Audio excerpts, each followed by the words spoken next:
Hey there, how's it going? Just doing some prepping and then I can start working on this. Hey there, how's it going? Just doing some prepping and working on some settings.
Alright, I'm going to start laying down some color on this and then I can start paintbrush. So we're going to have to lower it a little and hopefully that works out.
What's up, Model Vault?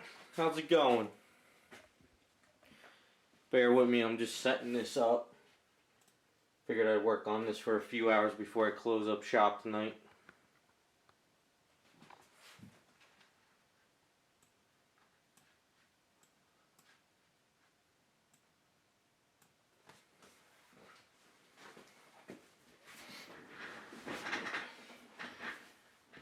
You at work or are you home? Working on anything?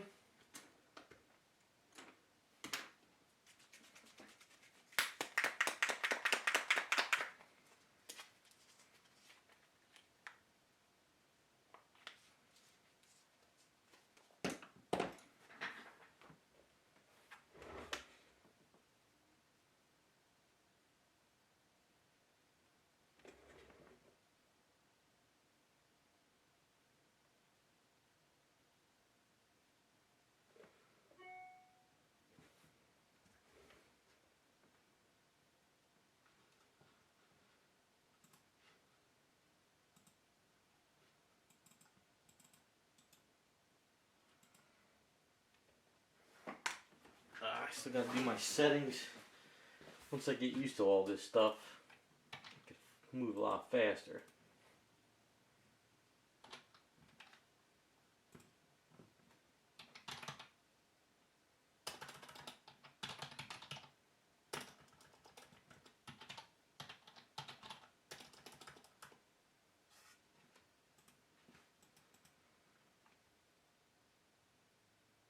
Cool, I gotta check that out.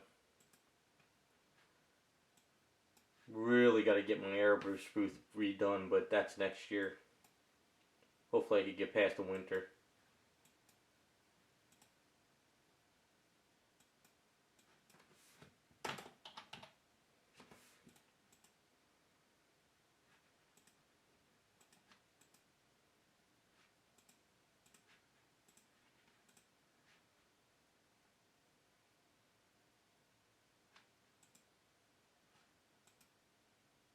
Man, there's so much to this OBS. Got a lot to do. I gotta find a site that allows me to do music during streams and stuff that I like. This is the Savage Land Storm base. I'm working on the very last one for somebody, and she's all done. It's just a matter of finishing up the base. She's actually got some custom work to her. We put a crown on her. So this one's pretty much painted the same, but it's got a little custom work to it.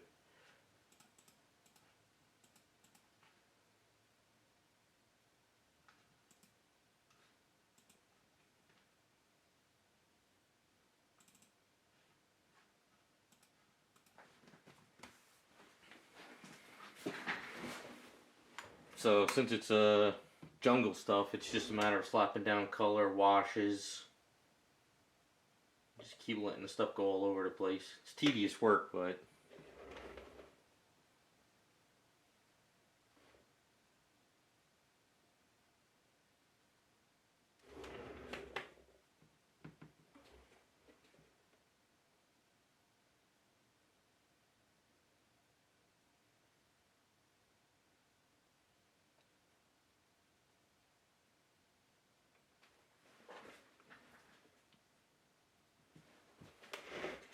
I don't want to work on any more of her, but there might be one more next year I have to do, but I'm not sure.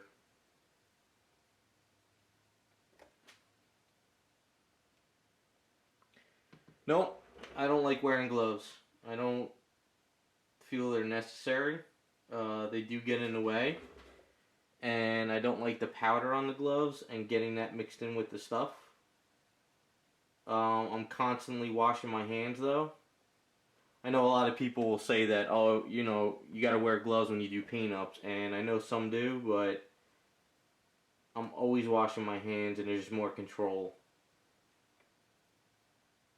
I guess the other thing is if you have sweaty hands, then maybe. But I haven't never run into an issue with it yet.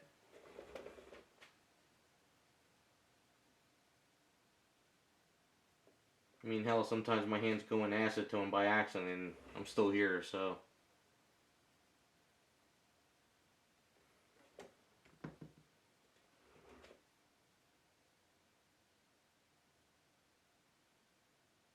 The only time I really wear the gloves is when I mix up Aves.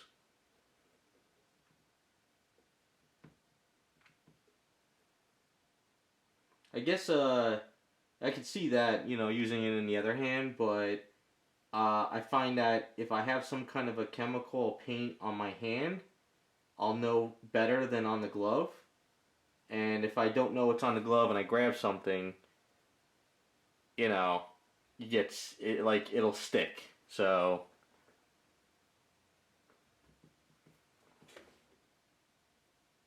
I mean, whatever works for you, go for it.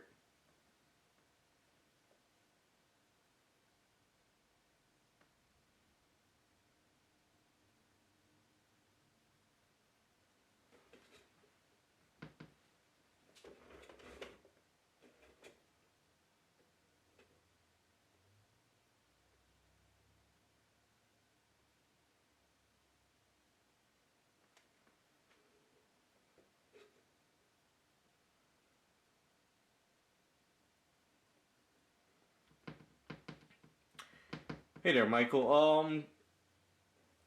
Aves, when you first mix it up, it's very soft, and you can do a lot with it. In about an hour, it starts to harden up and get a little bit stiffer. In about 2 hours, it gets really sort of stiff. In about like 3 hours, it's almost like very, very not rock hard, but very, very, very tough. So basically, when you first mix it up, you got, I don't know, like that first like half hours, it's very super soft. You can mush it. You can make it softer with a safety solvent. And you can almost make it to the point where it's like almost like a sticky toothpaste.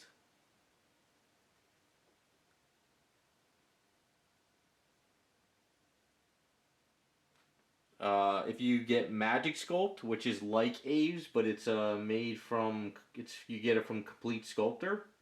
I think they're the only ones who make it. It's like Aves, but it's very like tougher right away. It's not as like soft, but it seems to be really stronger. So I mean, you could try both of them and see which one you like.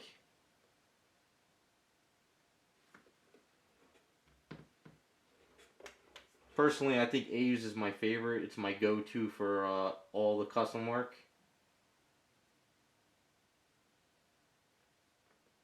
Maybe it's because I started out with it, or I just like the consistency.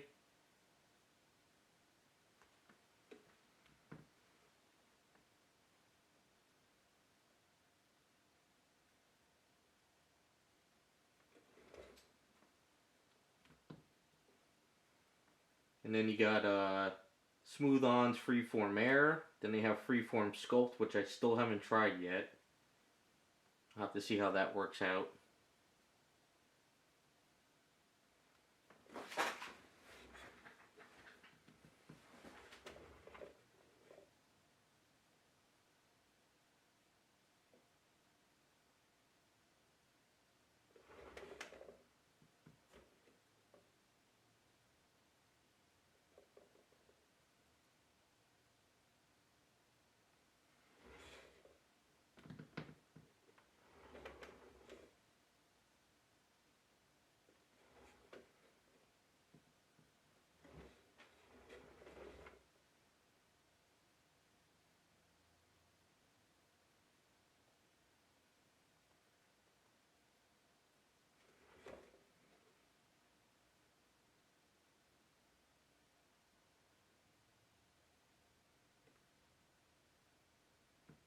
Yeah, epoxy. Try the Aves and all that other stuff to sculpt with. It's not bad. It's a lot of fun. You can actually use Aves with regular like Sculpey. You know, like some people use Aves as an armature. Other people will do that and then build you know, Sculpting on top of it. It all depends on, you know, you could use everything at your arsenal to get what you want to get. So try it all, mix them together. Well, not mix them together, but like sculpt a little bit, add some onto it, and go from there. It's just that Sculpty and clays don't really have a good like shelf life because they could crack and break over time and deteriorate. Whereas like Aves, you mix it together and it's like rock hard for a long time, I guess. I never seen the green stuff, actually. I don't even know what you're talking about. There's a green stuff for miniature guys? Is it like a sculpt or is it like a clay?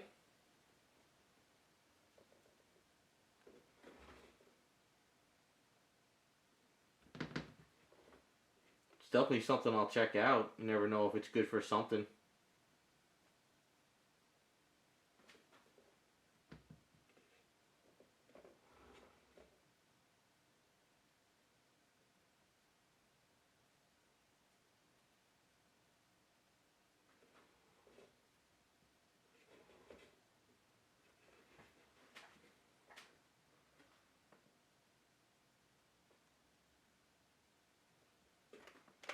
It's just called green stuff?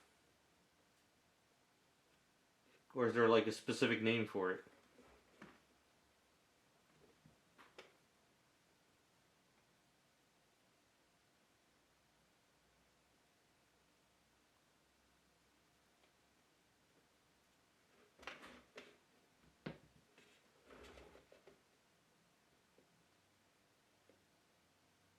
This might have been, okay. Well, next time I'm at a hobby store and I see it, I'll check it out. There's a couple of miniature places around me. I'll see if they got it. I'd rather just do like a little bit of a test tube before like I order anything big. Then again, it might have been in stores and I see it all the time, but I thought it was more like a putty, but I'll check it out. I have a habit of trying things and then I still just go back to Aves.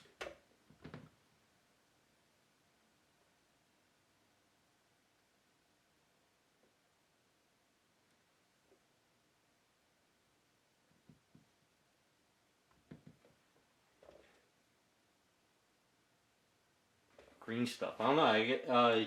I would have thought maybe the guys at like Wonderfest and Jersey Fest and stuff like that over the years would have told me about it, but they never did. So it's good to know.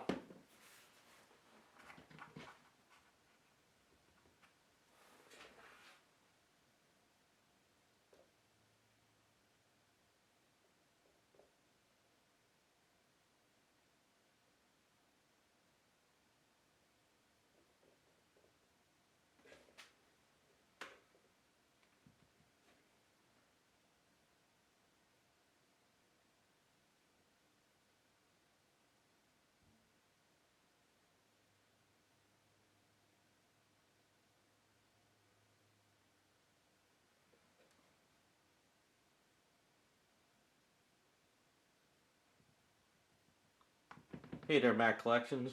Just painting and chilling, I guess you could say.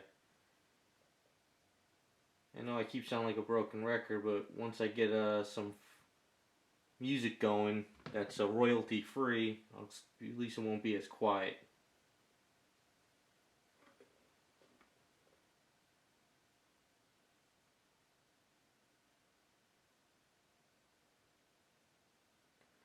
Yeah, there's I looked into some more seals that I probably need to do myself after we had that talk. There is a place I was looking at. Let me see if I can find it real quick. It was an like I said, there was this one airbrush place that had some real good deals the past years, but they sort of went out of business. I think it was yesterday I was looking at them. Let's see.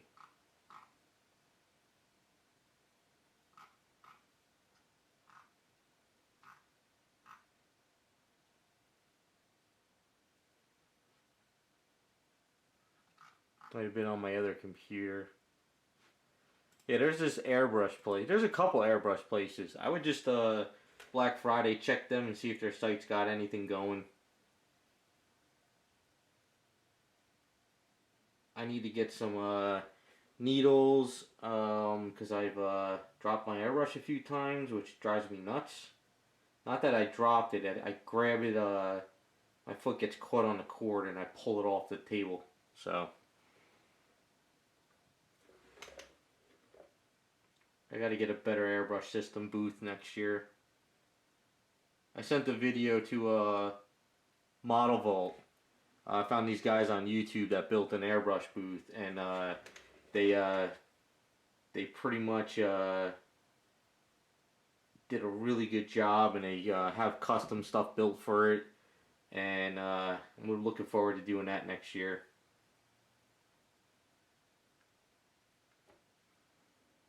Going all out though. I'm gonna have two fans in it. One that's actually sucking air out from the bottom, and one that's from the back. Because a lot of these statues that I'm getting are just humongous, and I need a bigger booth.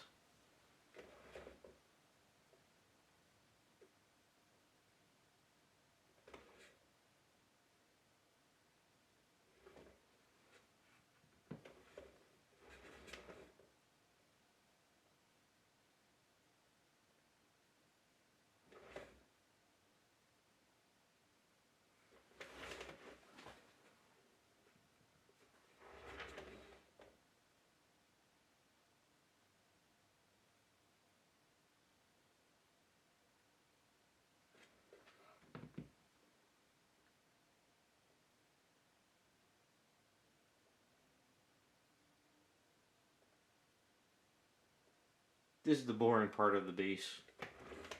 Until I get to do the washes and just let paint drip and go into crevices and have fun with it.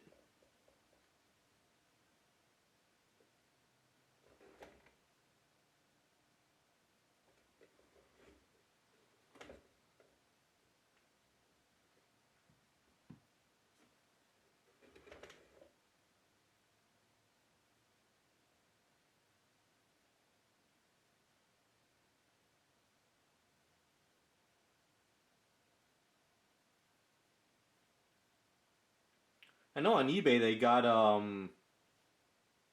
whatchamacallit, they got the seal packages. You just buy a bunch of the seals, and they're not for a specific brand, but they work in all airbrushes, and they're only like $3, something like that. Yeah, this is these are all the tree areas that are kind of coming back here and then growing this way. So what I do is, it's a base coat of just green spray paint, and then what I did is I kind of left the greens where the branches are, and I did all the rocks, and then this is supposed to be sand. So just trying to go with it.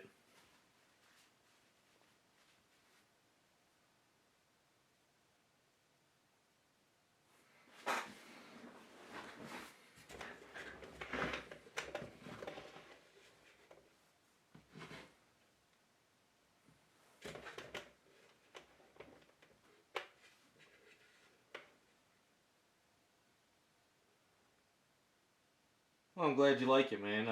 That's the whole idea with the streams, is so I could do some stuff in real time. We can just, talk, get ideas, bounce stuff off each other.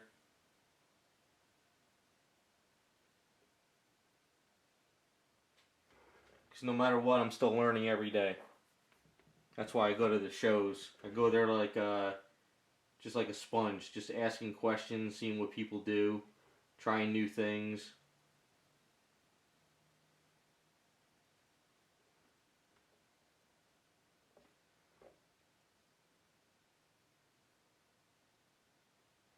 Of course, there's just not enough time in the day.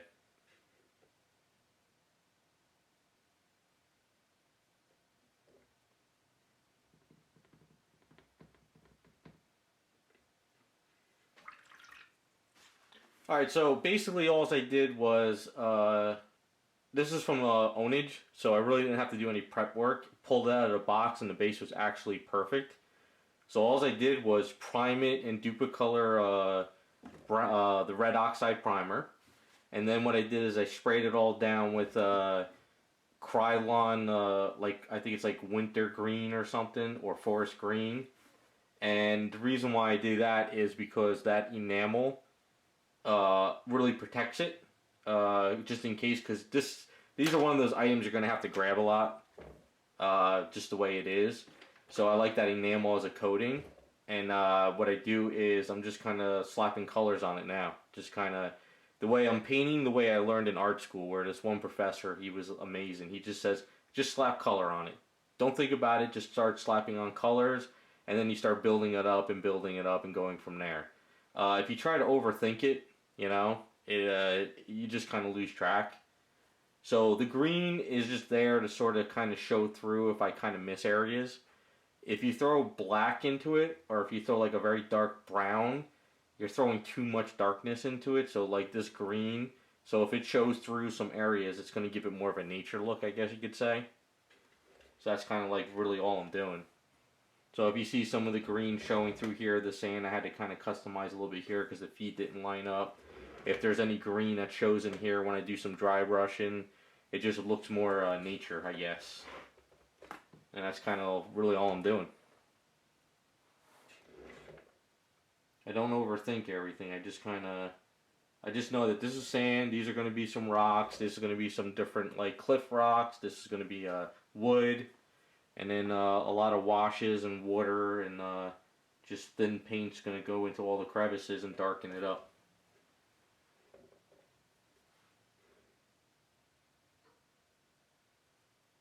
Most of the time I just kick on music and just sit here and do this. Before I know it, it's like 5 hours later, 6 hours later, and it just keeps working.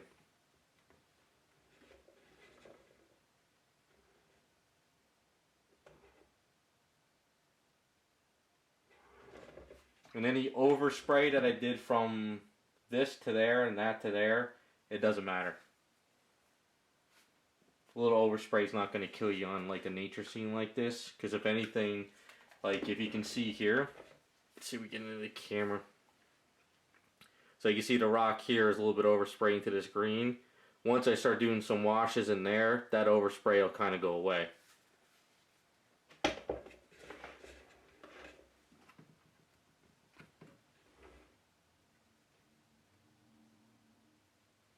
I used to buy those airbrush magazines at a Pearl.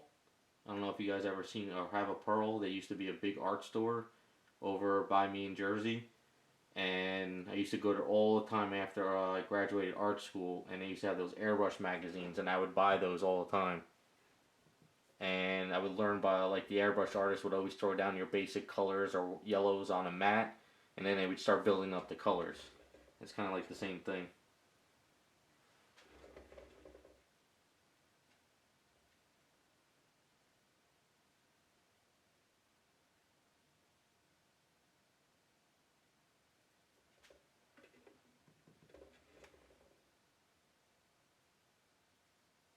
But once I do get my basic colors down and everything's going and I'm doing a lot of washes, I'll probably seal it with the Duplicolor gloss car paint, like I do in a lot of my stuff in videos. And then I'll dull down certain areas, like I'll dull down some of the areas around here. I'll leave some of this kind of like shiny, then dull down some areas over here, and just kind of really protect it, because of course, you know, our acrylic paints are not very durable compared to like Chinese paints, you know, from like Sideshow, Bowen, and all that stuff. I'm just kind of just the way I am.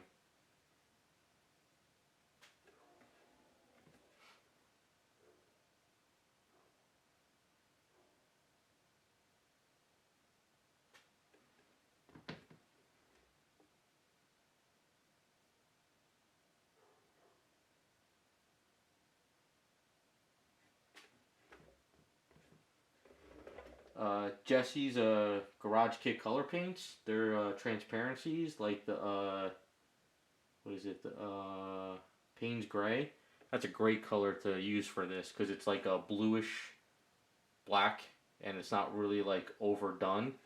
So that's kind of really good color to throw in here and do some washes with, and mix in with some of their other colors as well.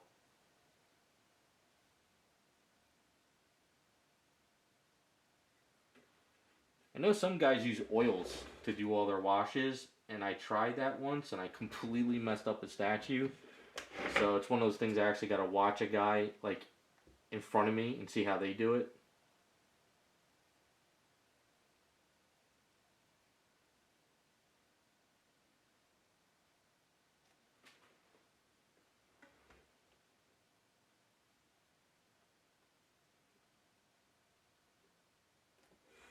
This right here, I'm using aged bone from Garage Kits. It's got a nice color to it.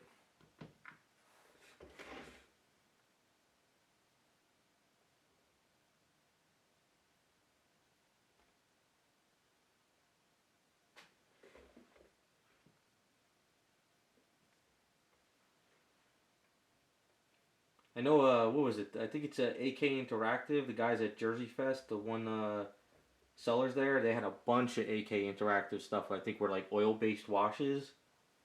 I was gonna pick them up, but I need to actually test them on stuff before I can actually do them on final statues. Because knowing my luck, I'll put them on something, and when I go to seal it, it'll bleed and bubble or do some weird stuff, and I don't want to go that route just yet.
I heard about those weathering pencils.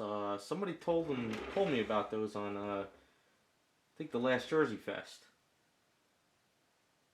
But of course, I just didn't have enough money, and I didn't want to go crazy buying a whole bunch of stuff I'll never get to.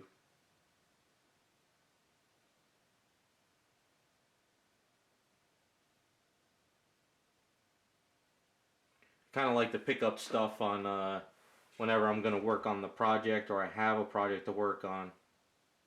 I learned my lesson a few years back. I bought a bunch of supplies, never used them. When I went to use them, they were all shot.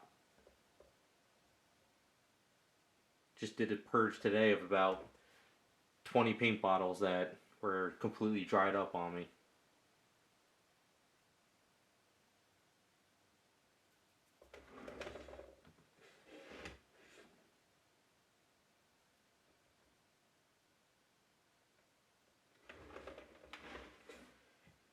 Starting to look like some kind of a sand rocky base.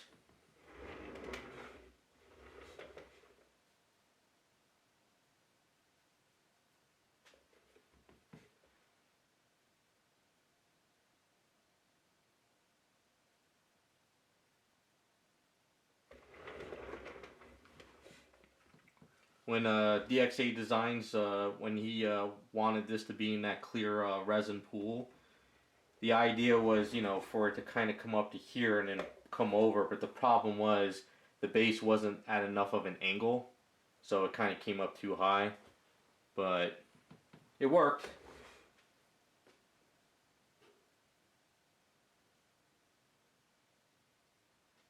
Gave me some ideas for some other future clear bases for some items as well, but I'll have to wait till the summertime.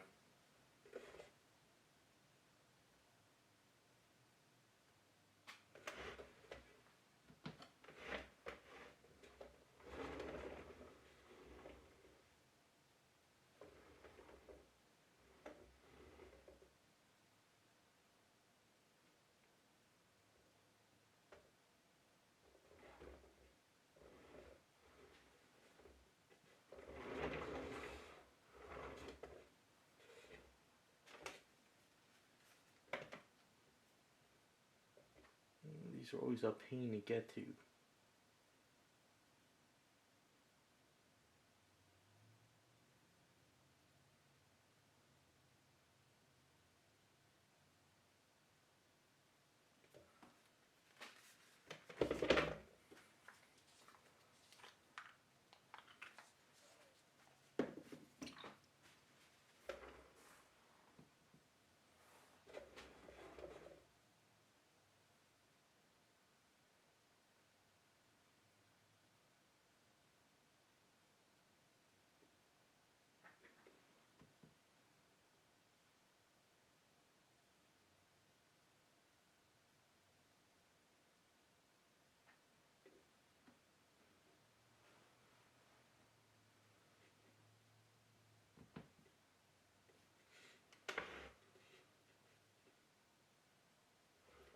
I have done one or two kits of monster stuff. It's not really my thing. I'm kind of more into the superhero stuff. Not saying that I haven't done or I don't want to. Just, I don't know. I think it's like everybody else in the hobby. You kind of just do like what you really like the most. Like you go to Jersey Fest and Wonderfest, there's guys out there that can paint zombie stuff like you've never seen before. It's just amazing. And then there's the guys who could do Predator stuff. I asked the guys from Predator stuff, and they're like, nah, they're like, I don't want to ever do a superhero. They're like, I hate it. But the Predator stuff just is like, it looks like it came right out of the movie. So I guess it's just the way it is. I did one zombie bust for my ex-boss years ago. It was the Gabe Herner bust. That was a lot of fun. Something different.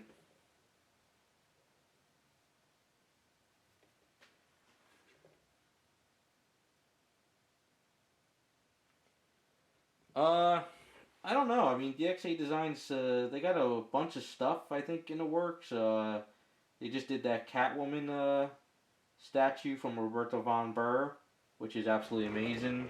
I think he's got some other stuff going on. But, I mean, they're making the Nate Gray, which is my holy grail, so that right there, I mean, it's going to be, I can't wait for that thing.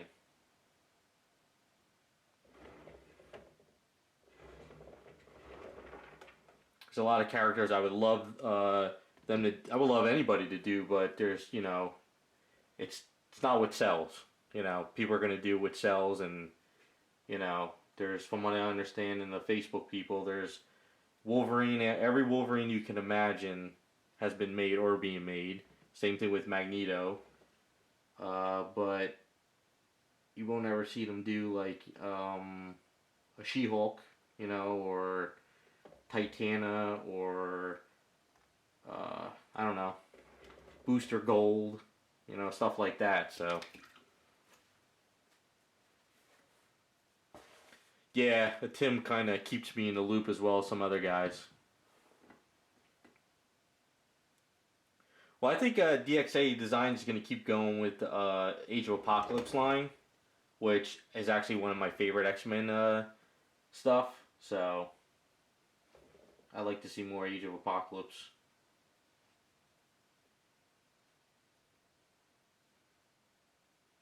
Yeah, Mojo would be kind of cool.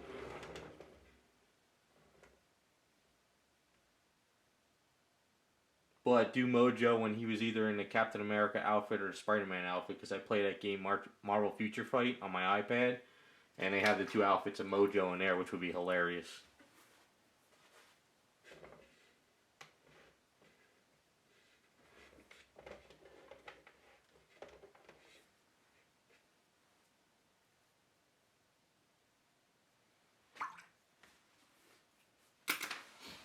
Alright, so got the base work done, so let's see. Gonna run out of this, aren't I? Where is it?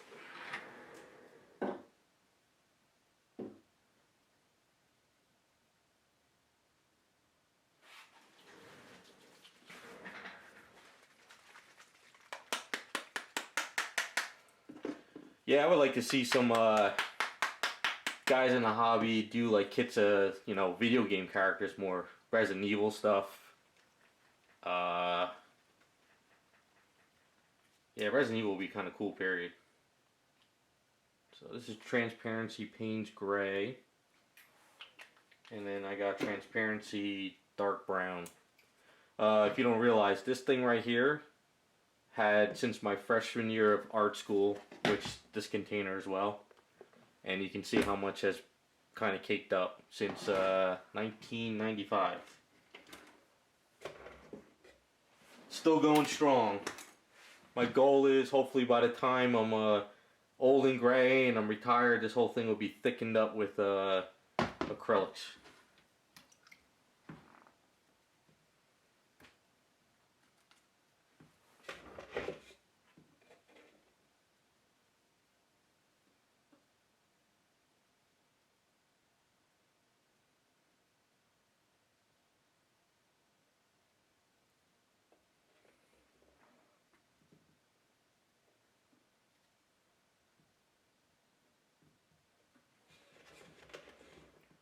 Marvel characters, my favorites is always the oddball character. So, Nate Ray X-Man from Age of Apocalypse, Captain Marvel, Janice Vale, especially the whole Vale family.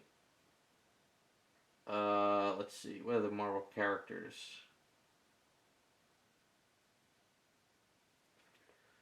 Looking at my wall. Those are kind of my main right off the bat. I would love to. Well, one of my goals is I want to make a Hyperion from Earth X.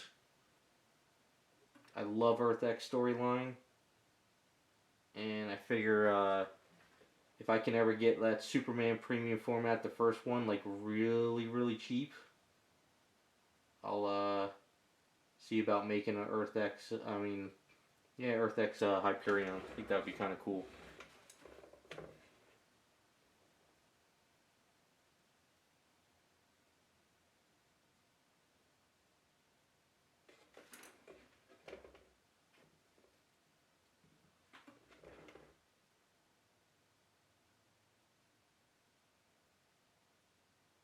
Not really big into the Spider-Man stuff. When I was reading comics and I really got into comics, it was all really X-Men for me. And then it was like Flash from DC. It was kind of my thing. But then again, I'm a huge Street Fighter fan too, so.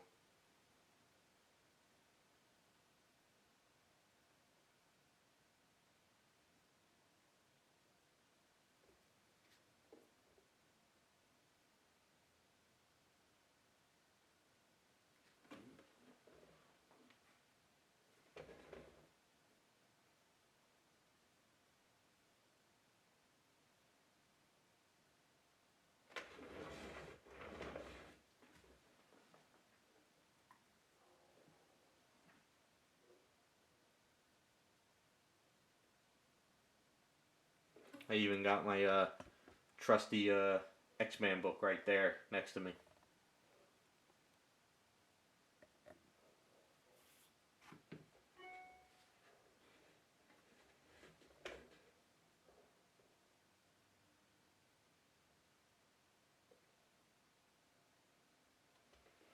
Well, my problem was is all the characters I ever really liked in Marvel Comics, they just started killing them all off. And every time I start to get into a new character, they kill that one off too, so.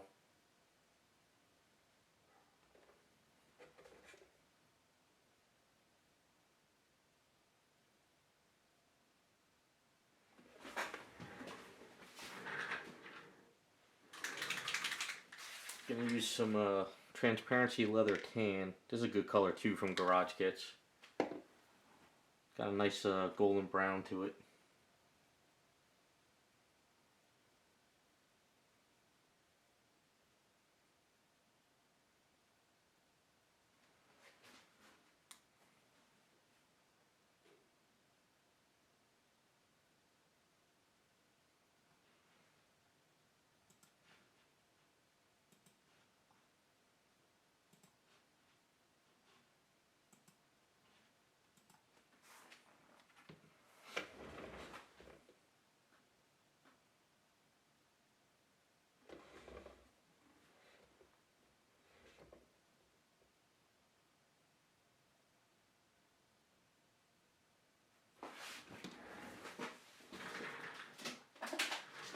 If you ever, especially with something like this, it's kind of easy.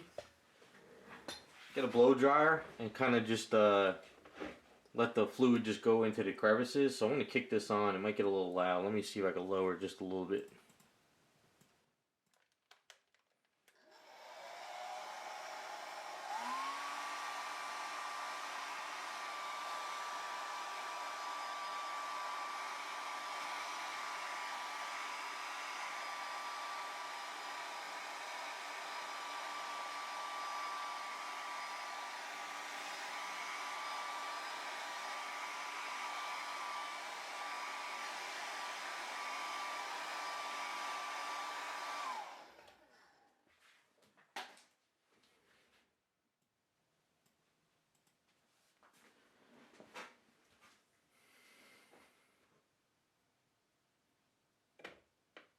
Garage Kit transparencies? I thought they did, didn't they? I got a bunch of the blues, yellows and stuff.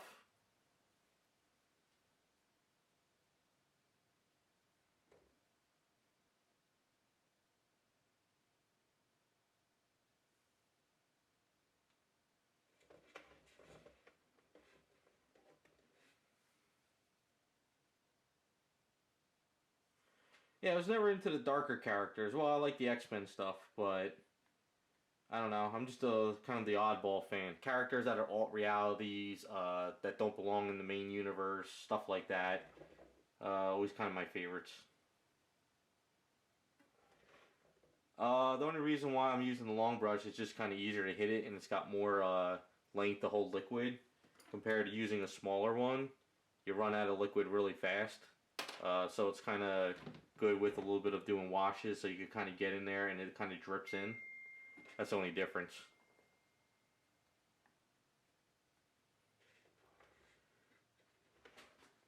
Well, I wouldn't strip all your statues. I mean, if you don't like the paint and you want to redo it, then go for it, but I don't strip them as much only because a lot of the newer statues, I realize that stripping them causes more issues.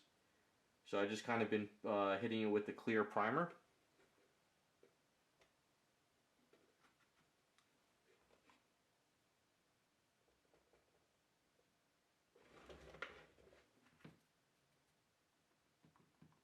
Hey, what's up, Vigilante?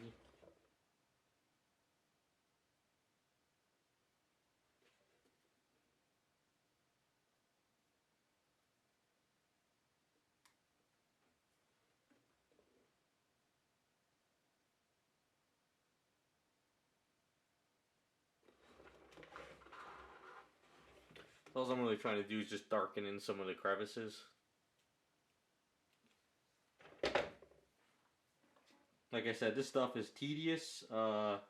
Basically, if you're ever doing it on your own or something like this, just kick on a movie, some music. Try not to think about what you're doing.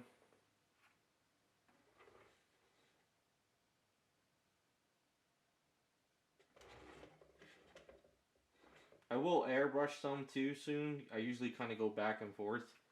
I'll do some washes, some paint work, hit it with an airbrush, go back, do some dry brushing, and just keep doing it. There's no right or wrong way to do this. Just keep going until you get the colors you want.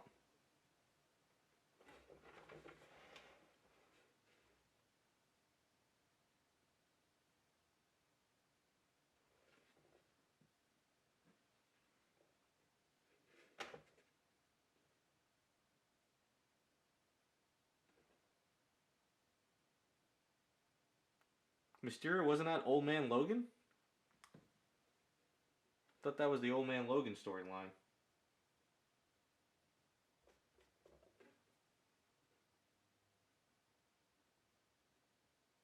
Nah, that's a good thing. Just experiment. Grab a cheap Bowen statue or something on eBay and just test and have fun.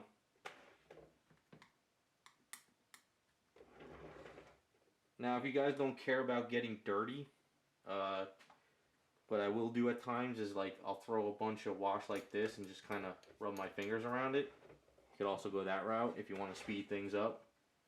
So, just stuff like that.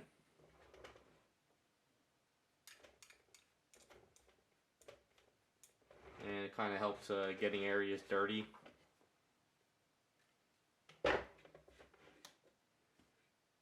So if you want, get a bigger brush.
I don't use a lot of pastels though.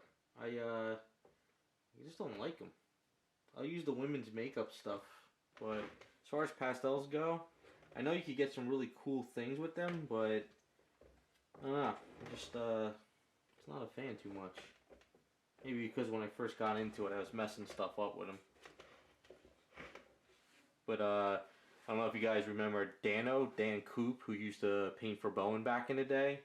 He was the one who got me hooked on the women's makeup. He was just like, yeah, just go get women's makeup if you don't want to chop up pastels. I was like, okay, that sounds good. And it works.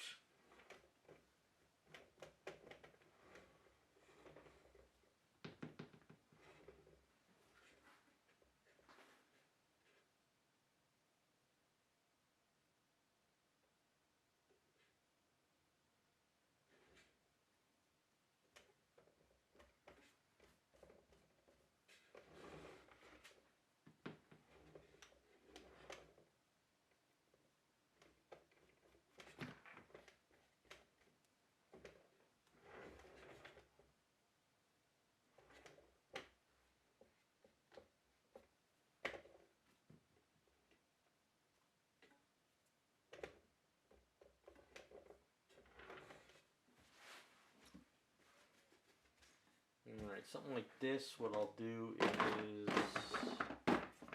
tell me what,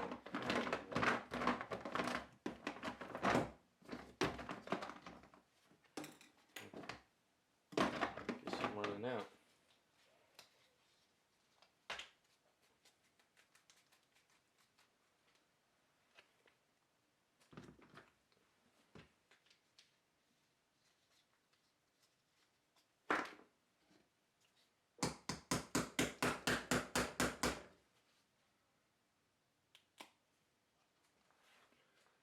As far as the makeup goes, the only problem is I realized, like, if you hit it with Tester's dull coat, you'll destroy the makeup and it'll bleed.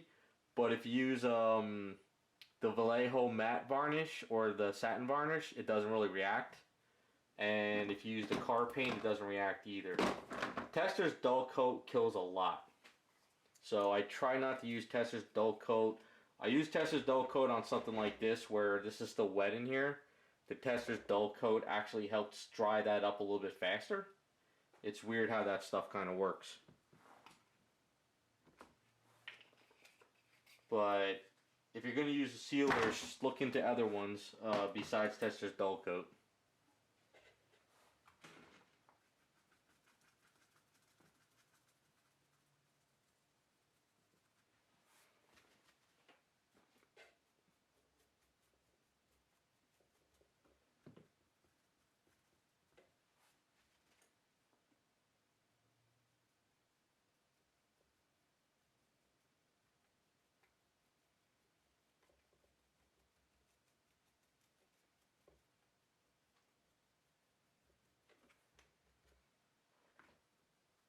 This right here, I just mixed up some white and some raw sienna, and I'm just kind of highlighting a little bit because I figure if I start doing a lot of washes, I'm gonna take it all down.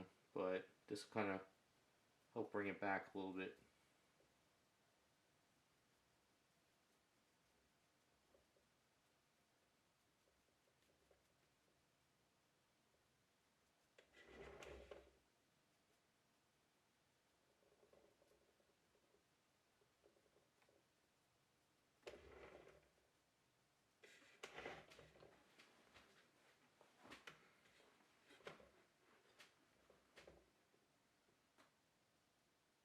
Yeah, be careful of the Tester's dull coat. I think it was the Jersey Fest a year ago.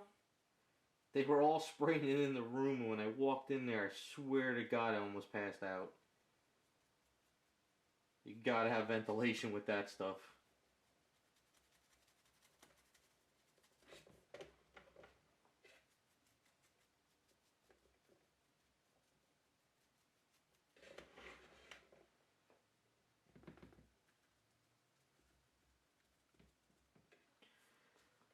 No, it doesn't damage the acrylics really at all.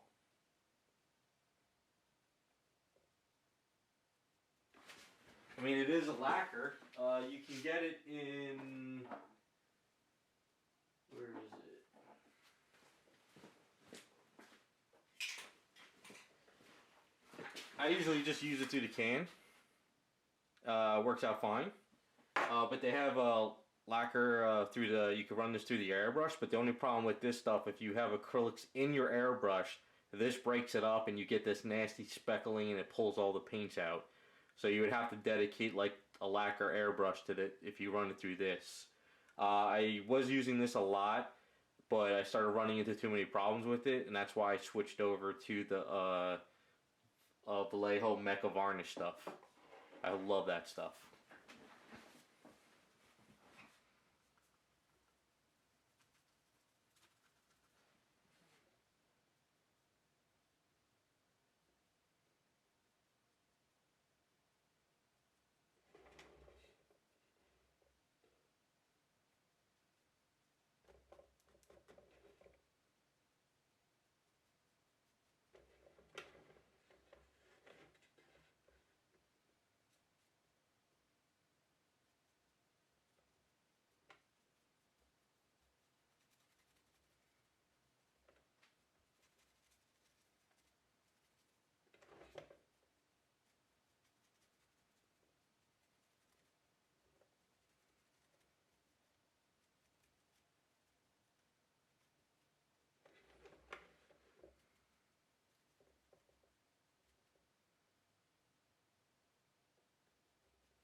Hey Raphael, thanks for stopping by.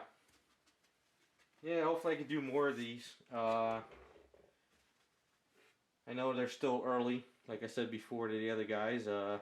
Once I can get some more music, get used to OBS a little bit more, just keep growing it and hopefully we get better. Right now we're just doing some tedious painting.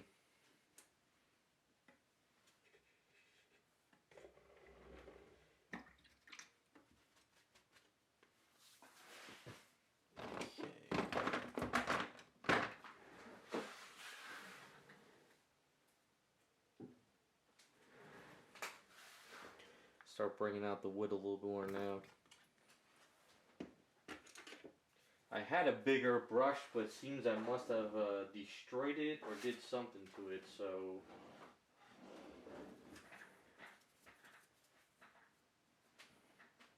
Yeah, knowing my luck, the music will have some really crazy messages in it.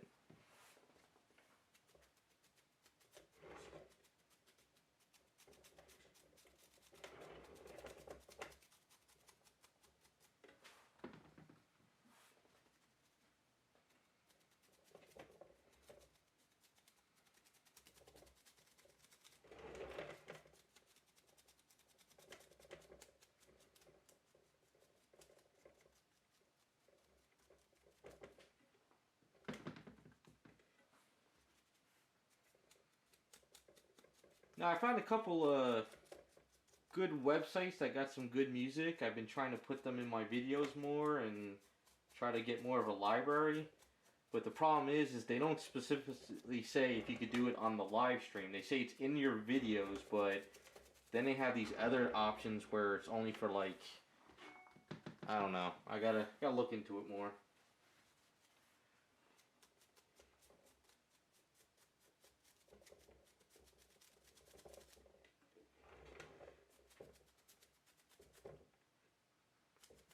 This is the Savage Land Rogue statue base. I am working on the last one. The figure is done, and I just got to get the base finished up. This one is going to be different from the others because we did a crown on her head. So a little bit of a custom work on this one. But no clear resin on this. That stuff is summertime only and costly.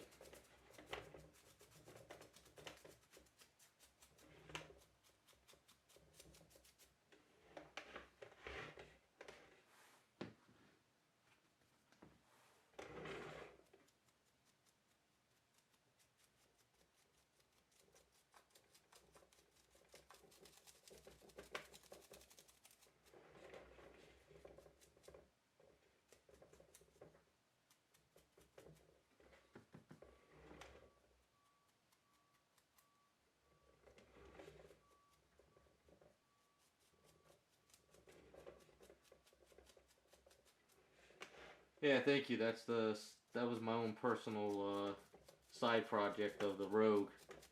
That was a lot of fun.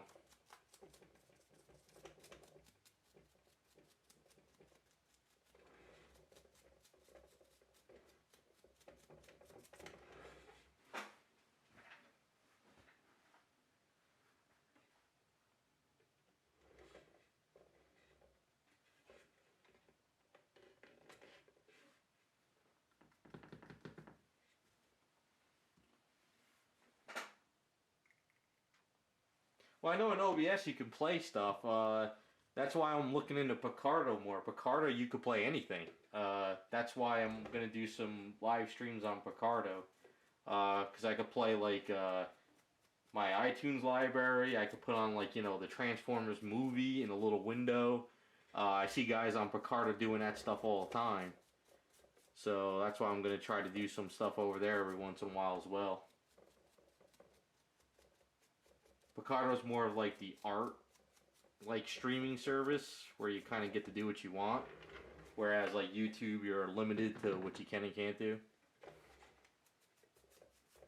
Yeah, Savage Land was just a story in the X-Men books. I haven't read it in years, but basically I guess what is it? They crashed out there in Savage Land, and when you're in Savage Land you lose your powers. So that's why Rogue can actually have a bikini on and not affect anyone.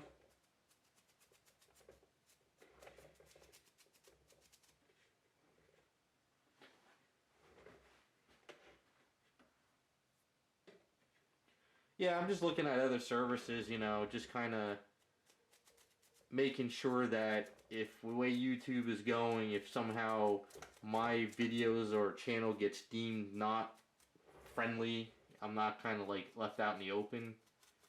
So it's kind of always good to have backups on stuff. So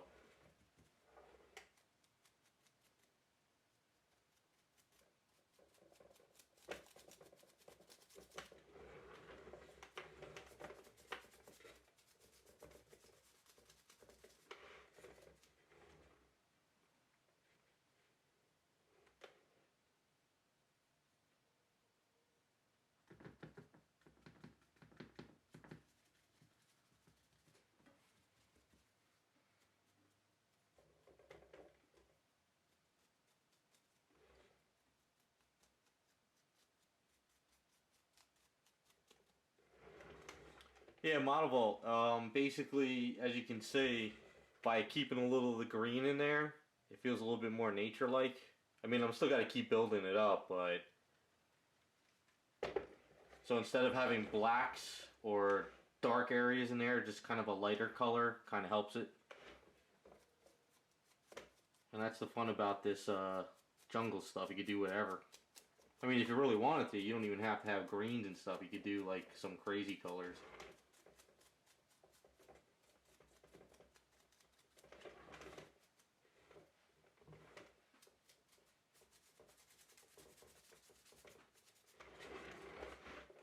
Starting to shape up a little bit more.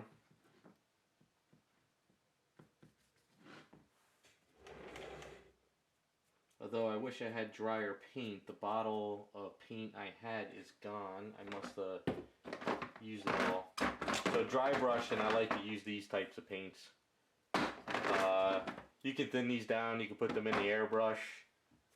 But they're really great for like dry brushing and durable.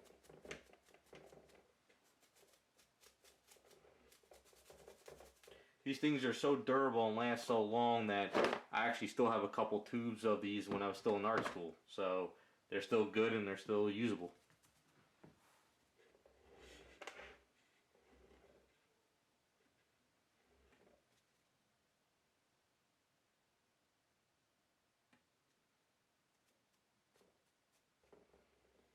The guys, X-Men movies, I stopped watching those ages ago. I think last one I saw was Logan. All these years I've waited for Wolverine just to start chopping and slashing people, and we get it at the Logan movie. But that's the way it goes.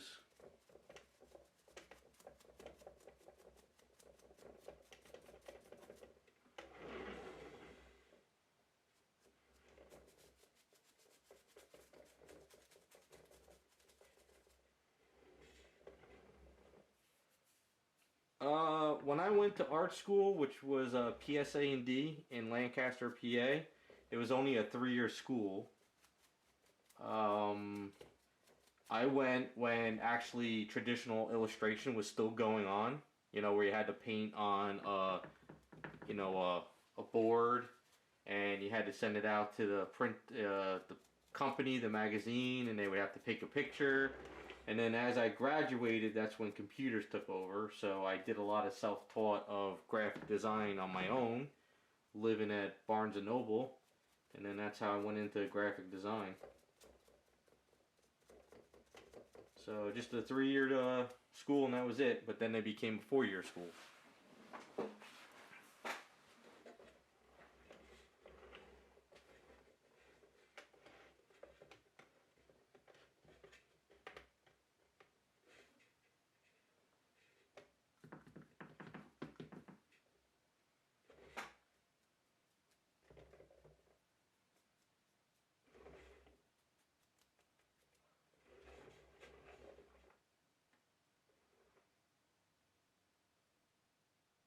A2 line of paints? Never heard of them.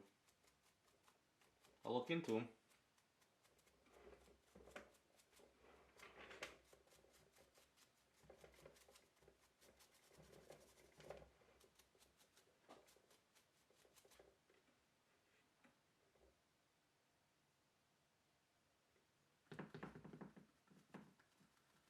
Well, now that Marvel got X-Men back, I think we're gonna see some.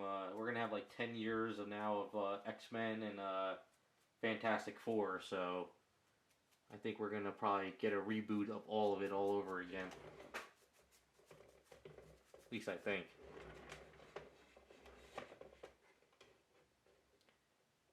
Vallejo paints mucked up your airbrush? Really? I put them through my airbrush no problem. Right out of the bottle. And they're not even... Well, did you get the Model Air ones, actually?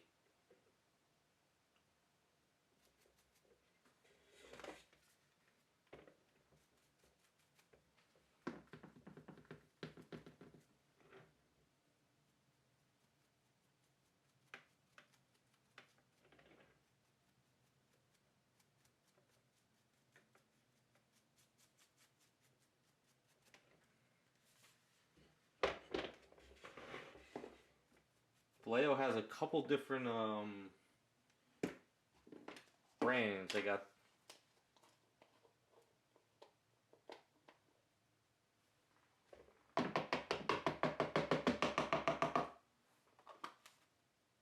because Vallejo has the Mecha, the Airbrush Ready, the regular Model Air or paint ones. I don't know. They got a few different ones.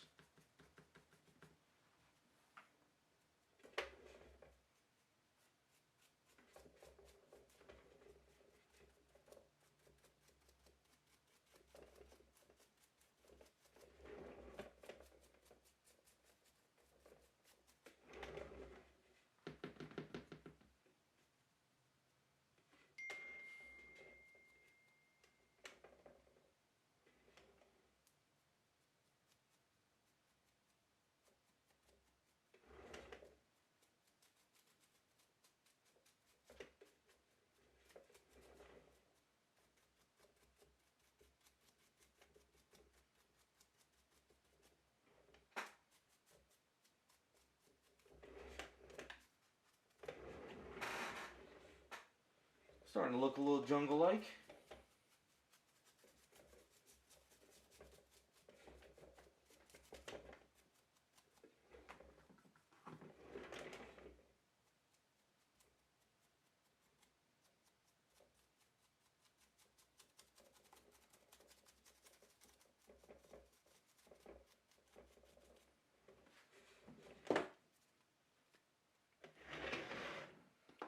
Now, the only problem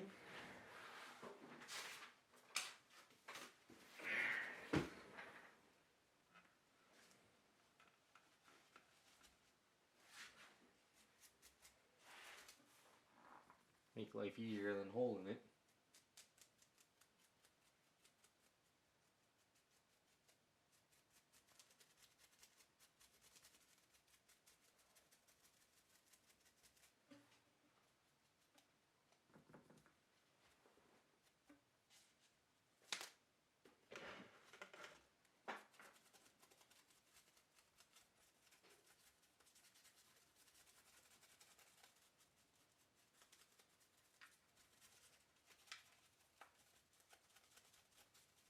See, there's not much to it. Any of you guys could do this. Just grab a fan brush and you just go lightly. Just make sure it's not over caked up on paint. Just keep it dry. Just let it keep building up.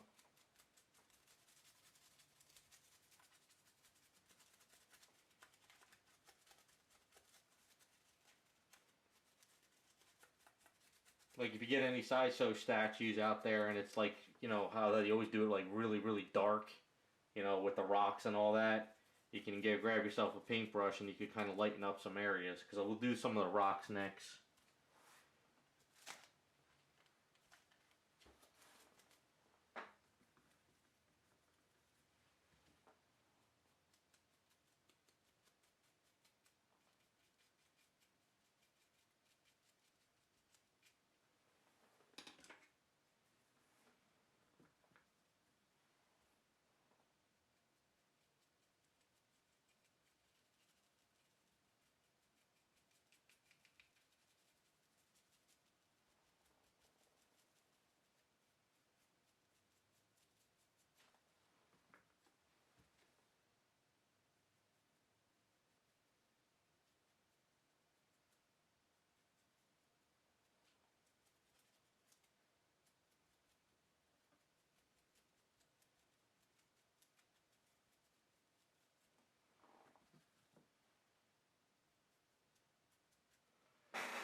Yeah, right, kind of. He's got most of the branches being shown. And I know you might be wondering why I'm just kind of letting it hit it. With dry brushing and painting something like this, I don't care if it hits the desk or I'm not wearing gloves because I don't use gloves. Me and Model But were just talking about that. And you just kind of have fun with it. You can always fix this up easy.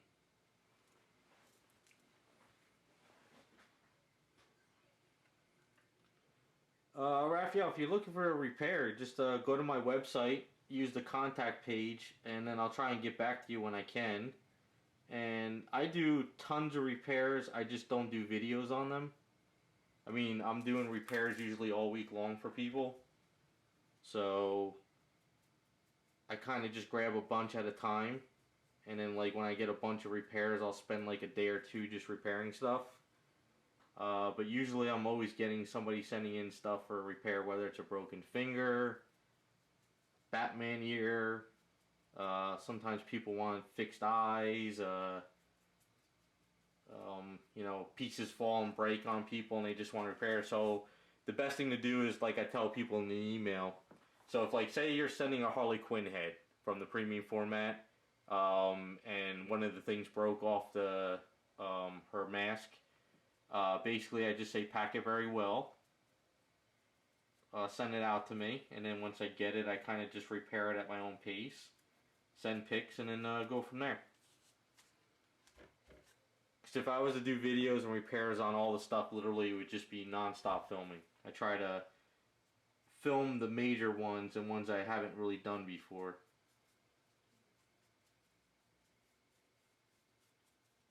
I even have a friend that lives close to me, and he's always asking me to do repairs. It just happens. It's the nature of the beast. If I don't reply fast enough, just wait till Sundays. That's kind of like the day when I kind of take a break, catch up on emails. Because literally I wake up, I start painting, and I'm in the zone. Or working on statues. I just try to get as much done as I can in a day.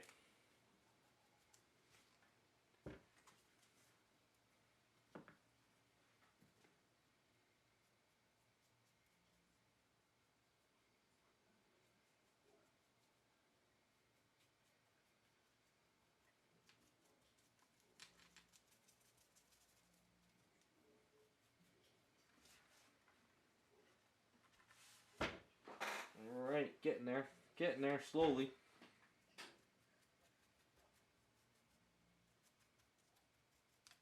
So at this point, I'm still just kind of getting my base colors down.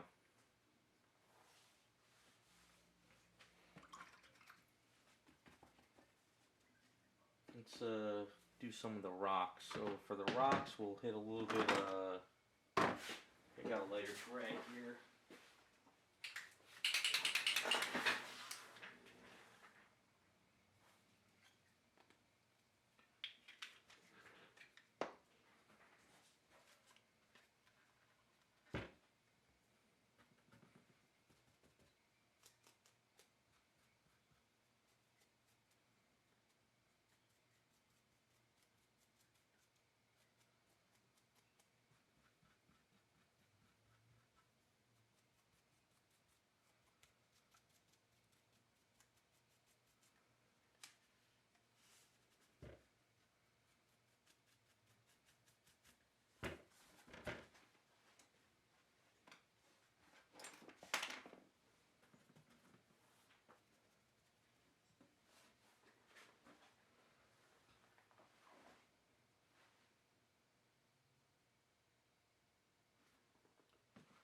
Alright, let me see.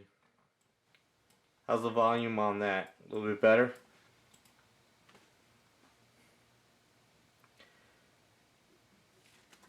If you got a resin leak from Sideshow, I've never heard of that before.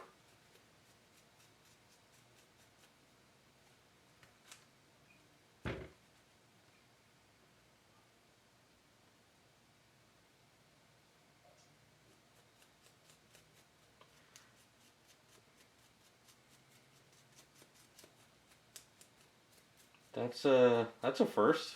A resin leak from a Sideshow statue.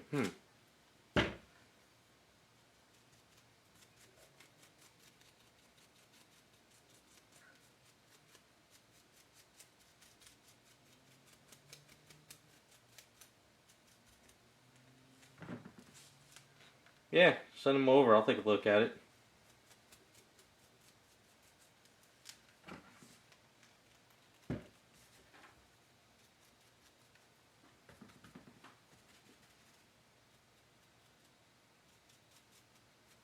I mean, I've seen resin leaks from like regular garage kits all the time, but never from a Sideshow.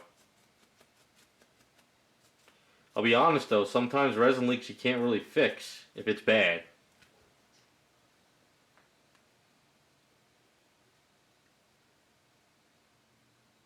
Center of the back? There's no glue areas, like there's nothing like glued back there, is there? Could be the glue. That's kind of interesting. Something new to take a look at.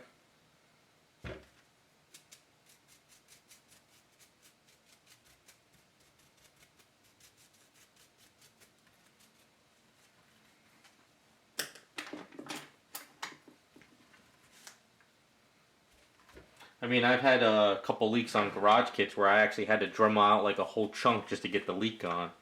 Smooth On says they have a chemical you can spray. I don't know.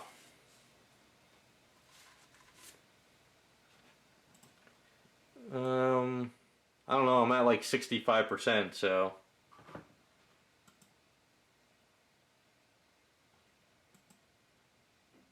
I'm at like 65 on the OBS.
Alright, next step is I'm going to wash my hand real quick. Then I'm going to go to the airbrush booth and we're going to hit it with some of these transparencies as we used them before. So we got the Payne's Gray, the dark brown, the leather tan. Let's see.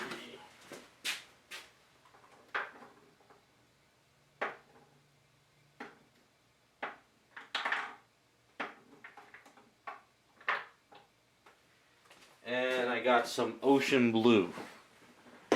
So let me wash my hands real quick, then we're going to go to the airbrush booth, we're going to hit it with some areas, kind of just darken up some stuff, and then we go back to dry brushing again and just keep building it up.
Alright, I'm going to kick on this airbrush booth. I'm going to lower the volume because it's going to get loud. But all I'm going to really do is just kind of get in there with a lot of washing. I might overspray and let some of this airbrush kind of hit in kind of crevices. And then after that, hit it with the blow dryer. And then go back to doing some more dry brushing and hopefully detailing and just kind of keep bringing it out. See how it works. I might hit it with some different rocks with the Payne's Gray to kind of darken some different rocks here and there.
Okay, so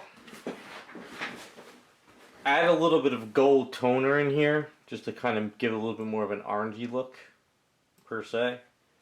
See, it's coming together a little bit more now. Basically what I do is when I airbrush that transparency in the liquid, sometimes I don't pull the trigger back and I just kind of use the airflow and I let the paint kind of go into all the crevices. Something like this, it works out fine because it's, you know, you just kind of keep building it up. So going to just keep doing some more dry brushing on it. So I did hit some areas up in the wood to kind of get in some stuff. I want to keep the green in the wood. I don't want to go too dark, but I did hit it with some of the leather.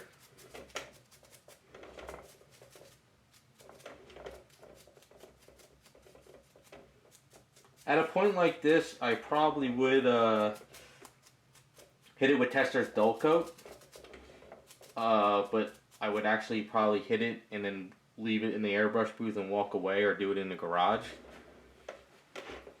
Because Tester's Dull Coat's just potent as all hell. I keep my pressure at 30 to 35. I know a lot of people keep it at 10, 15, or 20, 25. I keep it like 30, 35 because I figure with the dual action airbrush, you have your own, you know, especially with this airbrush here, you can actually gauge the lower pressure there if you really want to. See? And then you could just lift it up. So if you keep it at high pressure, this makes everything easier. You know? So I keep everything, even my airbrush that don't have the valve, I'll still, it's all about control with this as well. But there's times when I'll do very, very low PSI, but most of the time I don't.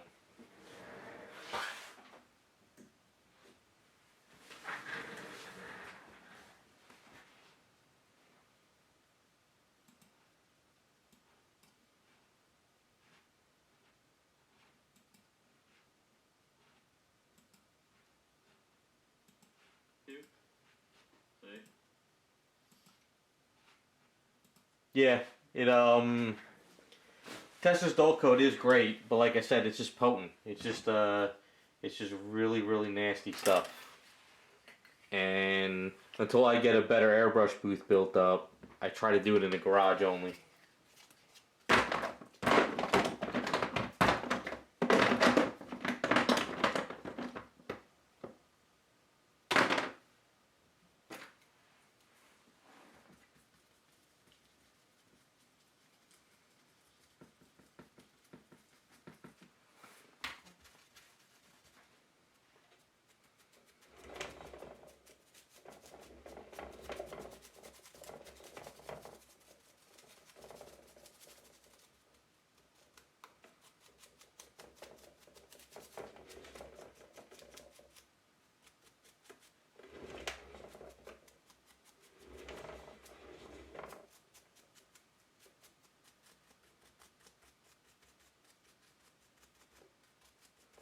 Like if you use Garage Kit's Flesh Tones, like I use their Flesh Tones pretty much for almost everything. If you do a lot of layering like I do, and use the Tester's Dull Coat on it, it actually like just kind of melts all the Garage Kits together. And you might find some areas after that you need to touch up because it might darken some areas, but if you get used to how the paints work, it comes out pretty cool. Just don't use Tester's Dull Coat on like candy coats, like Tamiya candy coats. That stuff melts it.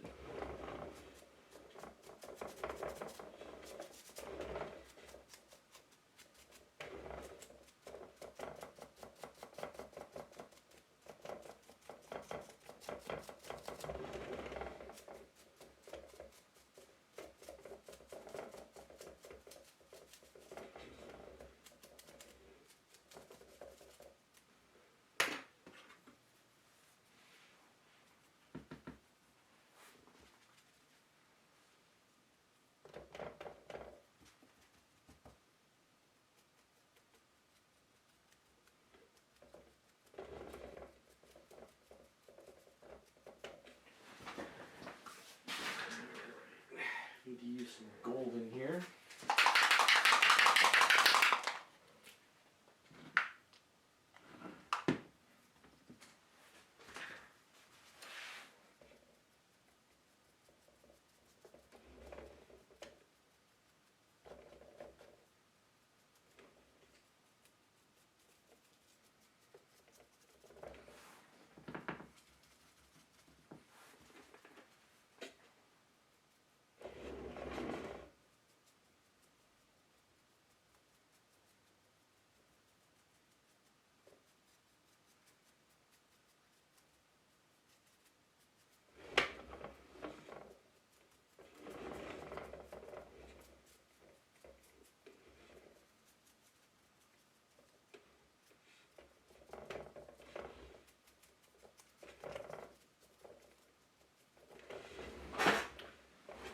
Alright, starting to shape up a lot more now. Need to get underneath again. Pop this out.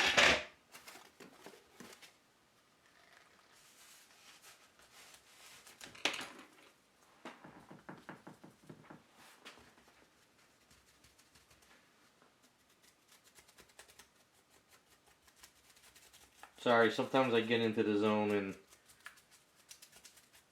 zone out there, but getting there.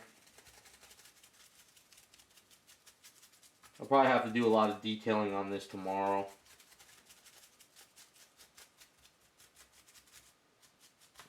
But if we get the majority of it done, I also think I need to pick up another paint. I think it was a raw sienna from Heavy Body Liquitex, but I ran out. Or it might have fell. No, I think I used it up.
So what do you guys think? Getting there?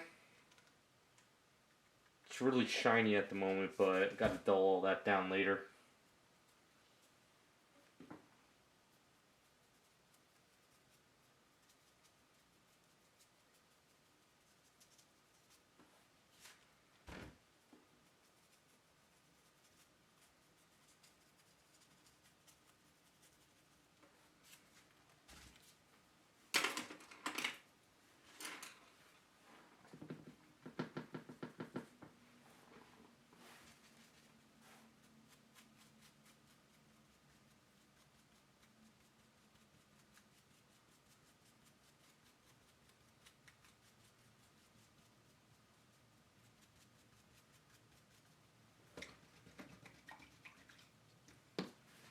Alright, we gotta change some of this up. I gotta change the water doing the rocks. It's going to look too yellow.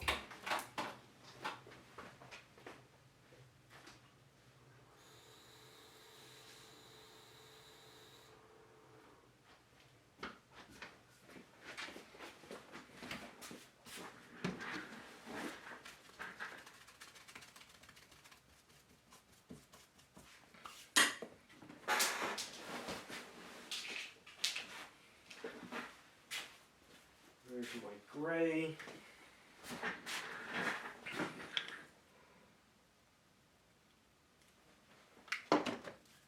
bit of white.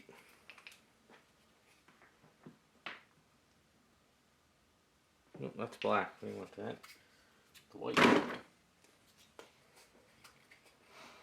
Yeah, I gotta dull it down. If I hit it with the Mecha varnish, it'll dull it down so fast. That stuff's amazing.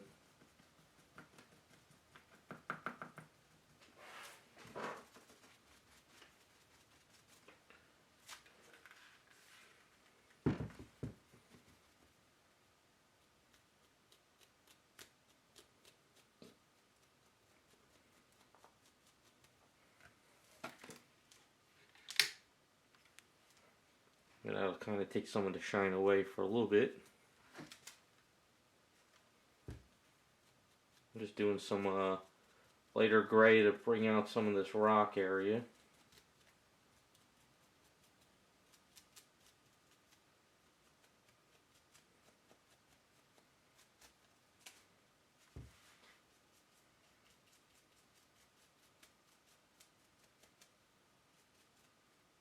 And then I'll probably go in with more transparencies again, and that's just kind of how I work. Just keep fiddling with it till you keep getting colors all over the place.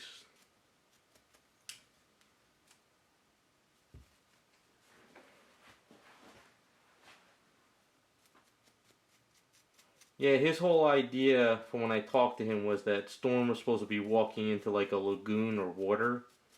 His original idea was for the factory to kind of create like a clear base add-on, but I think they said it was just impossible. So they had to kind of come up with this. Otherwise, I mean, if you could do clear resin, I mean, I think the factories would be doing it non-stop, but it's just such a costly and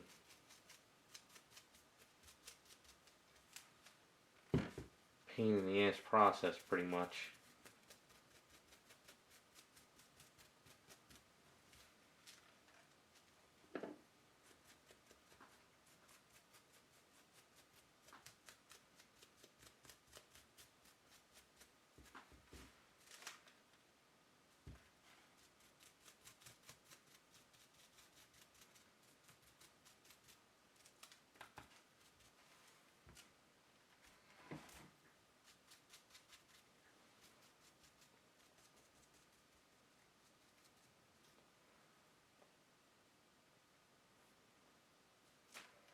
Yeah, I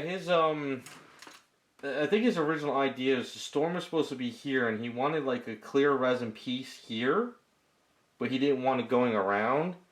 But I think the factory says it wasn't possible to put something here and then like click it over her feet. I think it is possible, but since there was so much detail, there was no way resin could kind of go over it. So in the beginning when we talked about it, he wanted me to create a wall and then put her feet in and have like the clear resin here, but there's just no way I could have created a wall around this. There's just not, it would just be impossible because of all this stuff.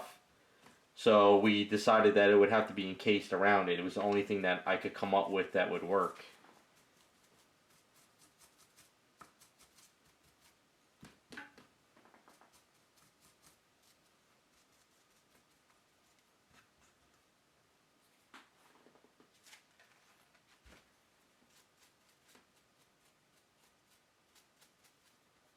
I think if there was something here that was even, that you could slide something into and then pour the resin in, it would work. But then it wasn't doable. Like if you guys have seen the I think it's the Pop Culture Shock swimsuit Street Fighter females, the Laura, I think she's the one that she's in a base with like her foot's kind of in the water, but what they did is they created it simple where you have a resin base and then you have a clear water that her foot kind of goes through. I think, if I remember correctly. But I think that's kind of like the only thing that's really like doable unless you go a different route.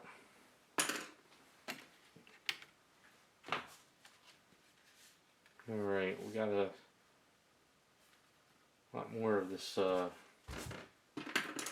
tree stuff.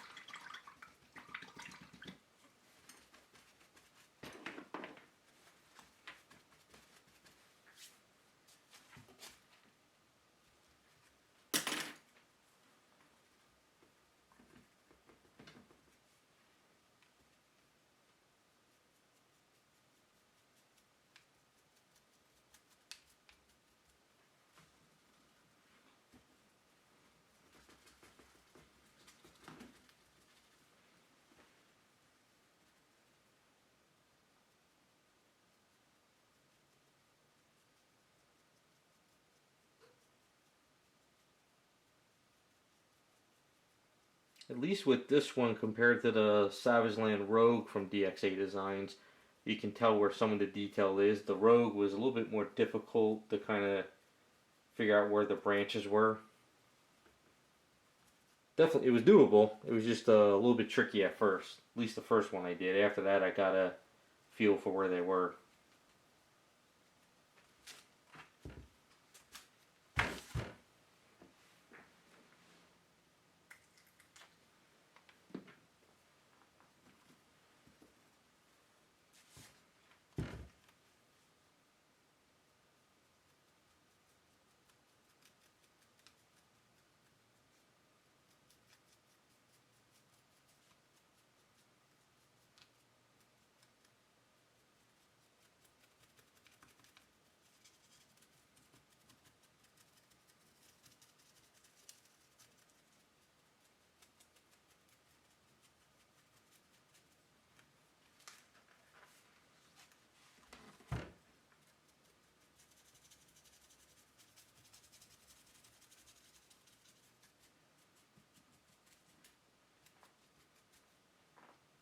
And with something like this, I guess you don't really need to throw any dark colors like dark browns, blacks, heavy blues. I think if you just keep it to the transparencies and let them kind of go into the crevices, you get a better look. Instead of trying to make this dark brown, keep it like that green.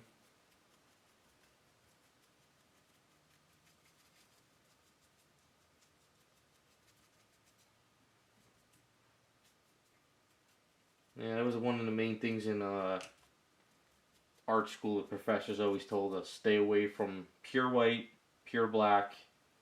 Try to mix blues and browns together to get like your dark colors.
Damn it, I wish I still had that brush.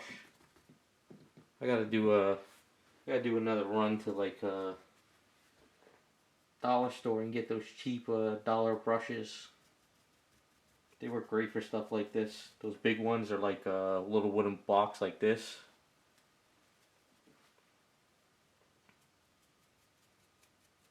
Janice Vale is actually ready for paint almost. I have to do one more look over him and I can paint, except I ran into some problems and stuff, so he kind of got delayed. But at least I got all the clear resin stuff done.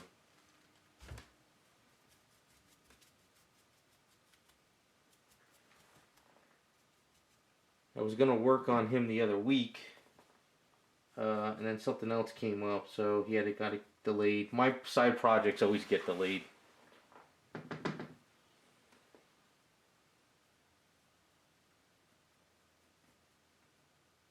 But since the winter came, I'm a little bit worried about the base now because I got to do the clear coats. And usually I do that stuff in the garage, so I don't know. I got to see how that works out. Just one of those things I don't want to rush it. Since it's kind of my grail, I want to make sure I can put as much time to it as I can.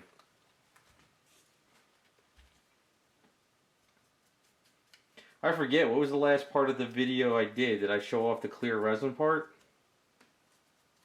I don't remember if I did or not.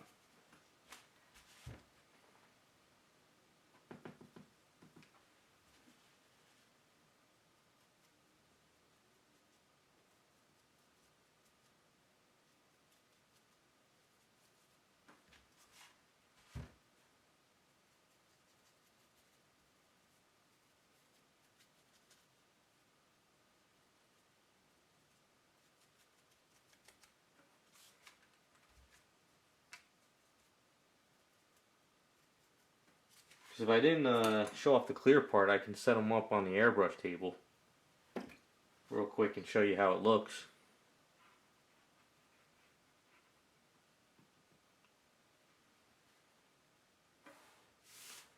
Sometimes I forget what videos I did and what I didn't do.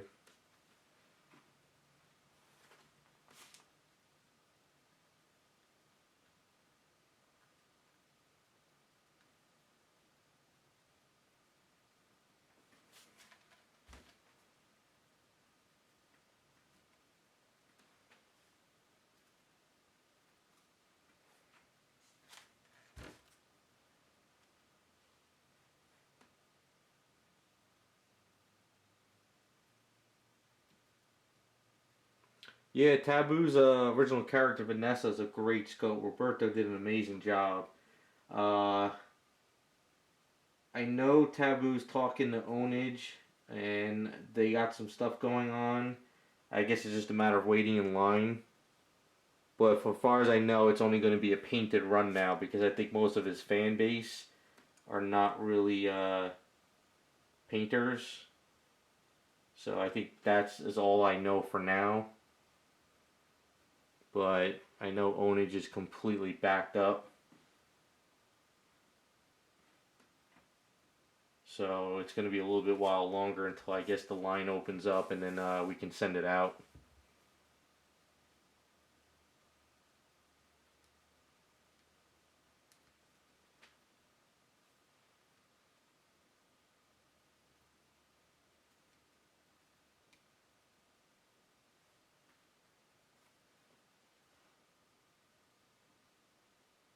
Maybe one day I'll commission Roberto to sculpt me something. I would love to have him do something I really want. But I know you got to get on his list too.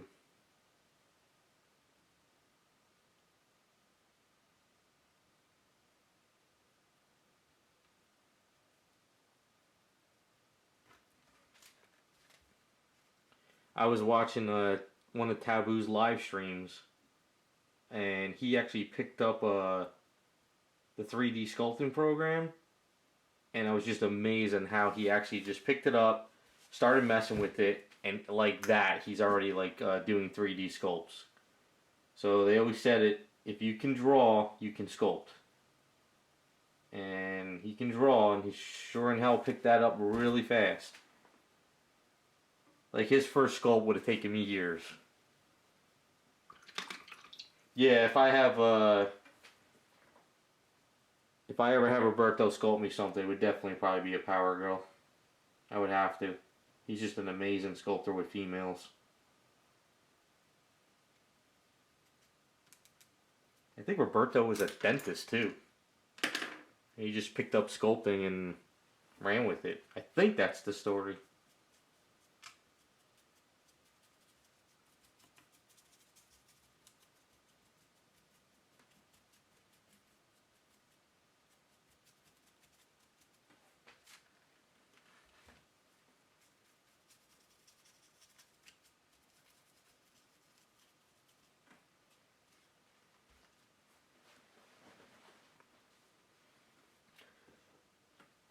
Yeah, I used to play DC Legends. I played it once or twice. I did get it to the point where I got Power Girl, but Marvel Future Fight took over. I tried that one day and I just absolutely loved it. So it's kind of like my game when I ever have a couple downtime or I can put it on auto while I'm working during the day, when I have lunch, stuff like that.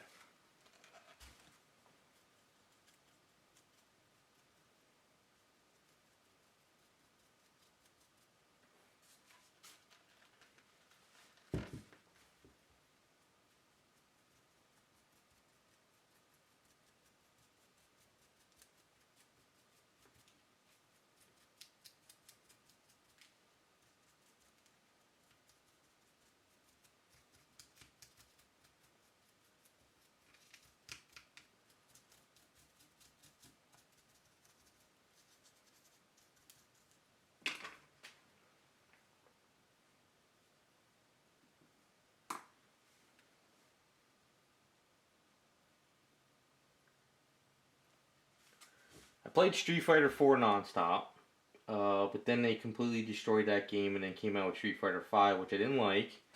So then I played this game Summoner's War on my iPad just to pass the time. And then I went on to DC Legends, and then I went on to Future Fight.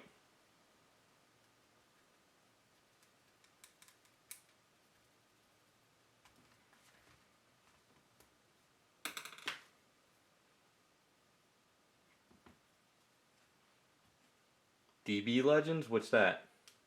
I guess Dragon Ball? Maybe? I don't know.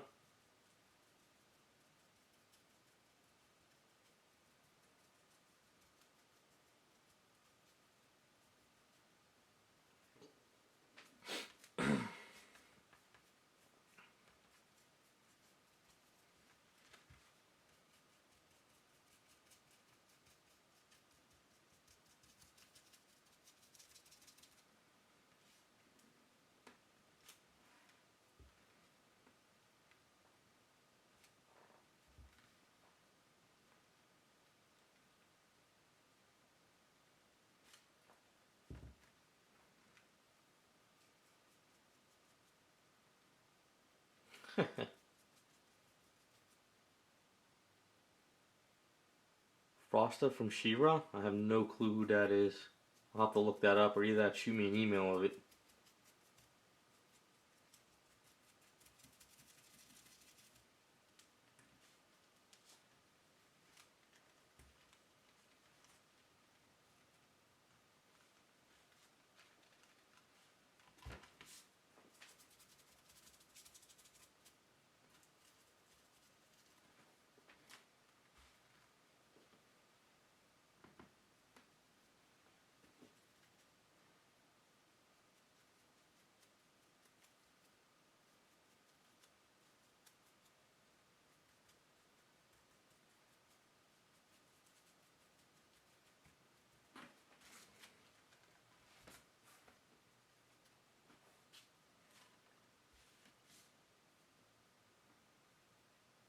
Ah, okay.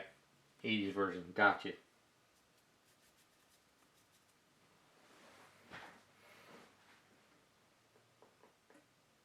A friend of mine actually had an arcade built, which was expensive, but it's got all those, was it the MAME arcade games? Like, there's like a couple thousand games in his whole, like, arcade setup. I told him one day I gotta go over and check it out.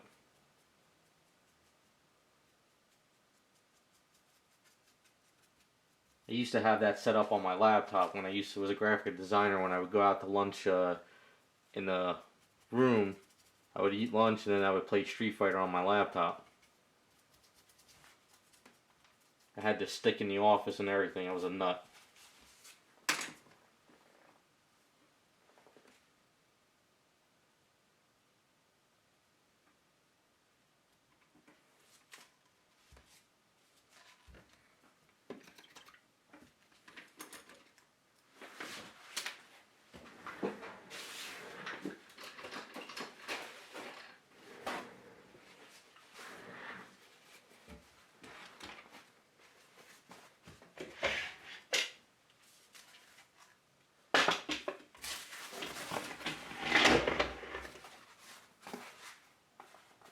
Now, my character was Akuma in the beginning, when he was first a hitting character. And then when Street Fighter Alpha 2 came out and Rose was introduced, I was playing Rose all the time.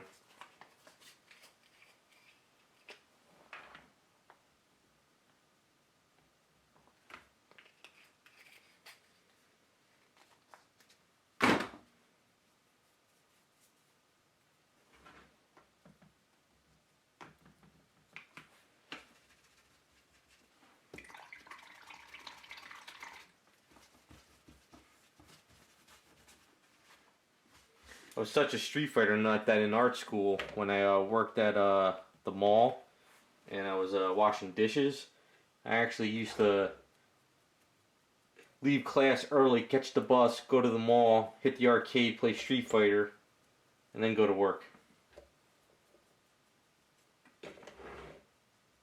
My boss hated that because I was always late. It was college, what the hell.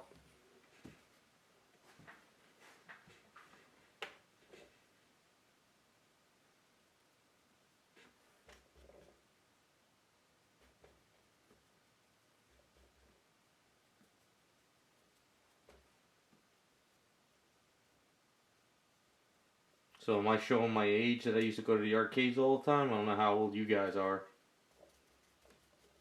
I used to live at the arcades back in the day.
I had a local teen center growing up, and when they got the very first Street Fighter in, not Street Fighter 2, but the very first Street Fighter, that was it. I was hooked.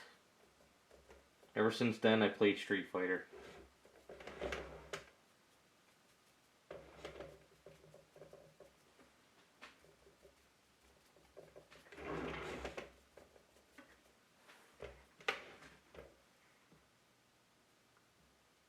You're thinking of Darkstalkers.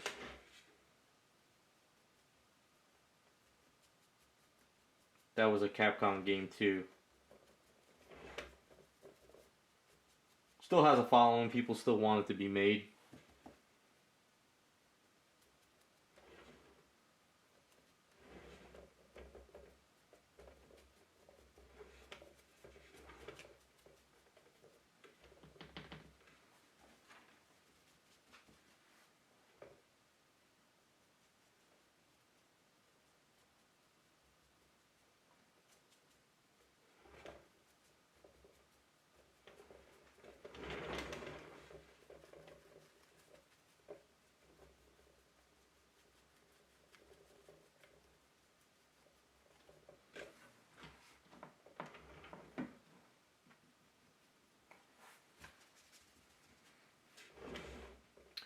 Yeah, as far as games go now, I had never even bought the latest generation of consoles. After PS3, I gave up because all the games became simple. There's no challenge anymore. Street Fighter 5, everybody can play it. There's no real, just feels dumbed down. I used to love the old Devil May Cry games. Those were a nice challenge, but then it got to the point where literally when you fought a boss, you just have to hit the X, the square, and it tells you what button to hit, and I just started getting fed up. Although the new Resident Evil that came out looks amazing, but don't have the time.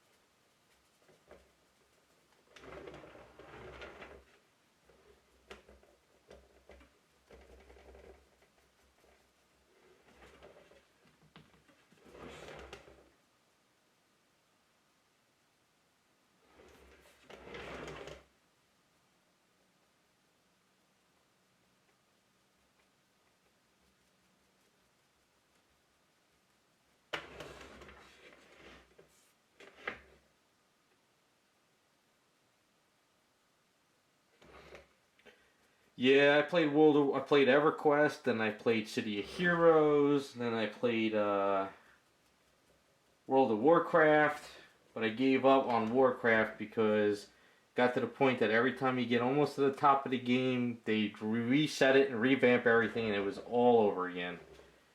And I got to the point where I just said, you know what? It's not fun anymore.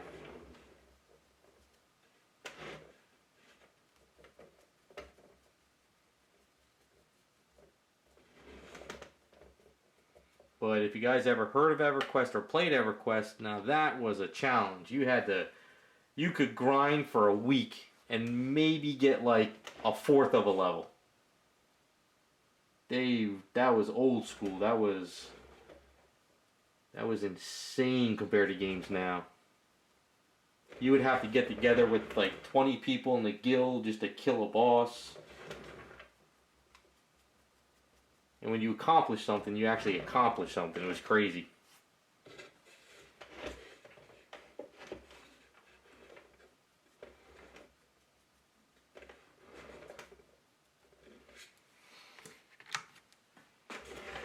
Alright, we are definitely moving along on this a little bit more now.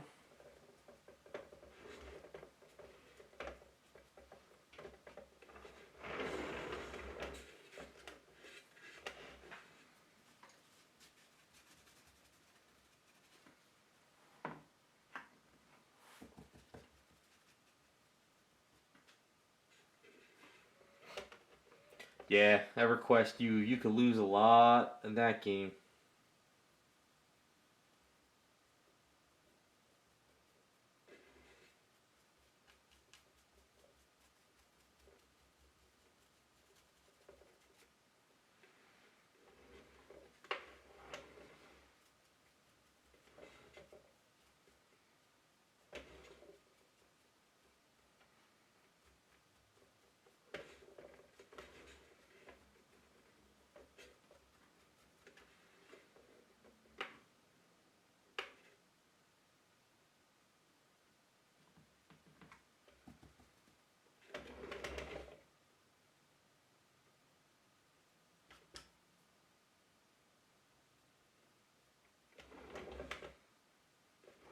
It's funny now, I read up on games that come out, and literally they sell you a beta now.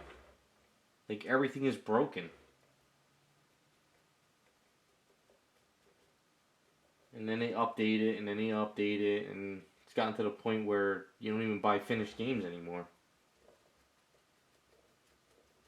So I'd rather just sit and paint and work on statues now.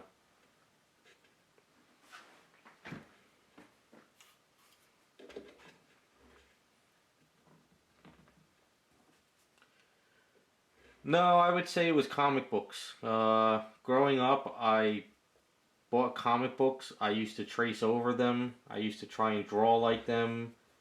Um, and I just loved always comic books. And then when I went to high school, my art teacher saw what I could do, and she started teaching me more artistic stuff. She made me do a lot of like contests. And then when she met my mother, she told me what I was doing, and then it was off to art school. And then after art school, I was doing graphic design, and painting garage kits and statues for fun. And then everything just switched into this. I actually find this more pleasing and fun than doing stuff on a computer or drawing on a piece of paper. But when I was in art school, their sculpting program was just horrible. Like, it wasn't anything about realistic. It wasn't about like muscle tones and stuff like that. Their sculpting program was like how you feel and how you want to sculpt, and it was all abstract and stuff like that. So I just majored in illustration and I stuck with that.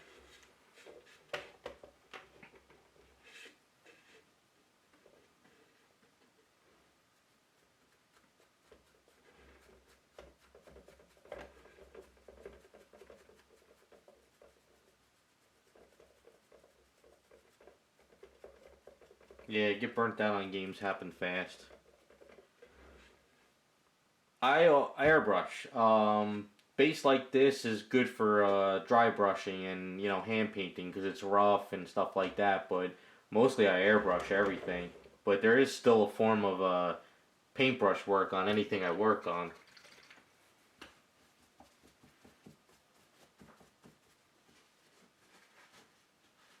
But I mean, if you're doing like a zombie type statue or other stuff like that, I guess you can use a paintbrush too to get that like brush effect.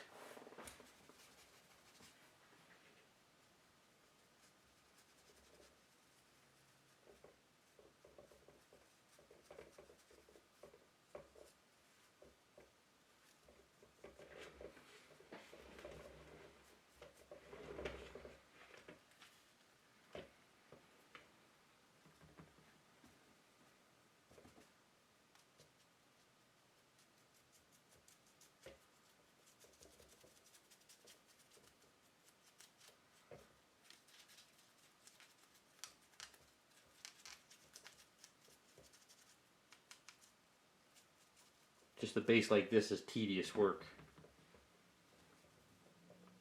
A lot of little details and you want to bring them out. So instead of trying to force them, just keep dry brushing. Layer after layer, washes.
So all that green base gives you like that, I don't know, some still alive underneath there. It's kind of mossy. So if you were going to do like heavy blacks or browns, you'd lose all that.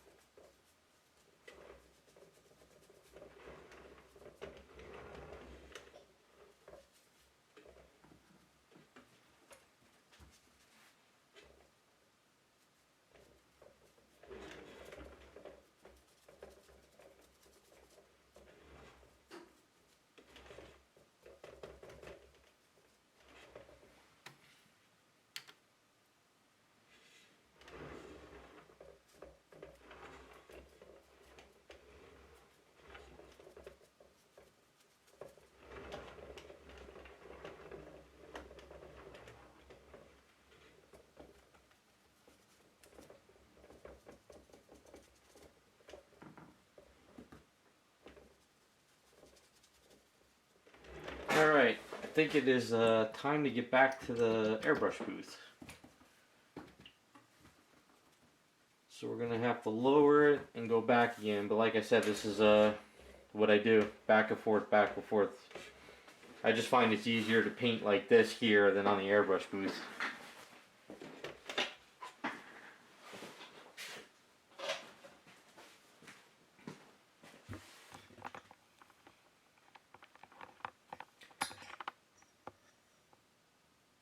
Yeah, I just put some silly putty over the holes. So this way I don't cake up that area at all by accident, or I don't get it sticky. Just some silly putty and you're good to go. So I'm just going to use some washes again, some transparencies. I'm not going to go any thicker on anything. I'll just keep dry brushing if I need to bring stuff out. Alright, let's lower this and...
Okay, I dulled it down a little bit just to see where I'm at. I need to get a color tomorrow.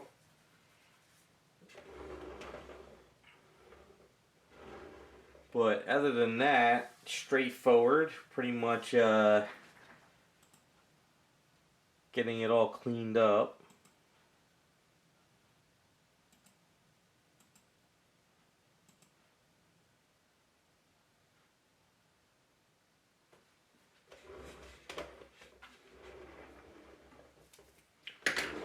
So I think that's about it for tonight. I think I'm going to call it.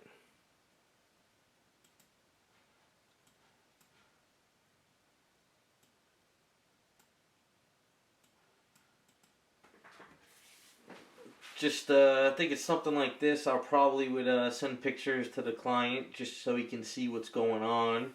If he likes it, if he wants to change anything up. But other than that, like I said, I just got to get a color tomorrow. Work out the branches a little bit more because they're a little bit too close to this color here. And then once that's done, just touch up here and there, seal it up, and go from there. So thanks for coming out, guys. Hopefully you guys liked the video. Give you some tips and tricks, a lot of fun. And hopefully this weekend I'm going to do a stream on Picardo for the Fawn bust. So if you guys are there, check it out. So thanks for stopping by, and we'll be back with some more streams when I get a chance.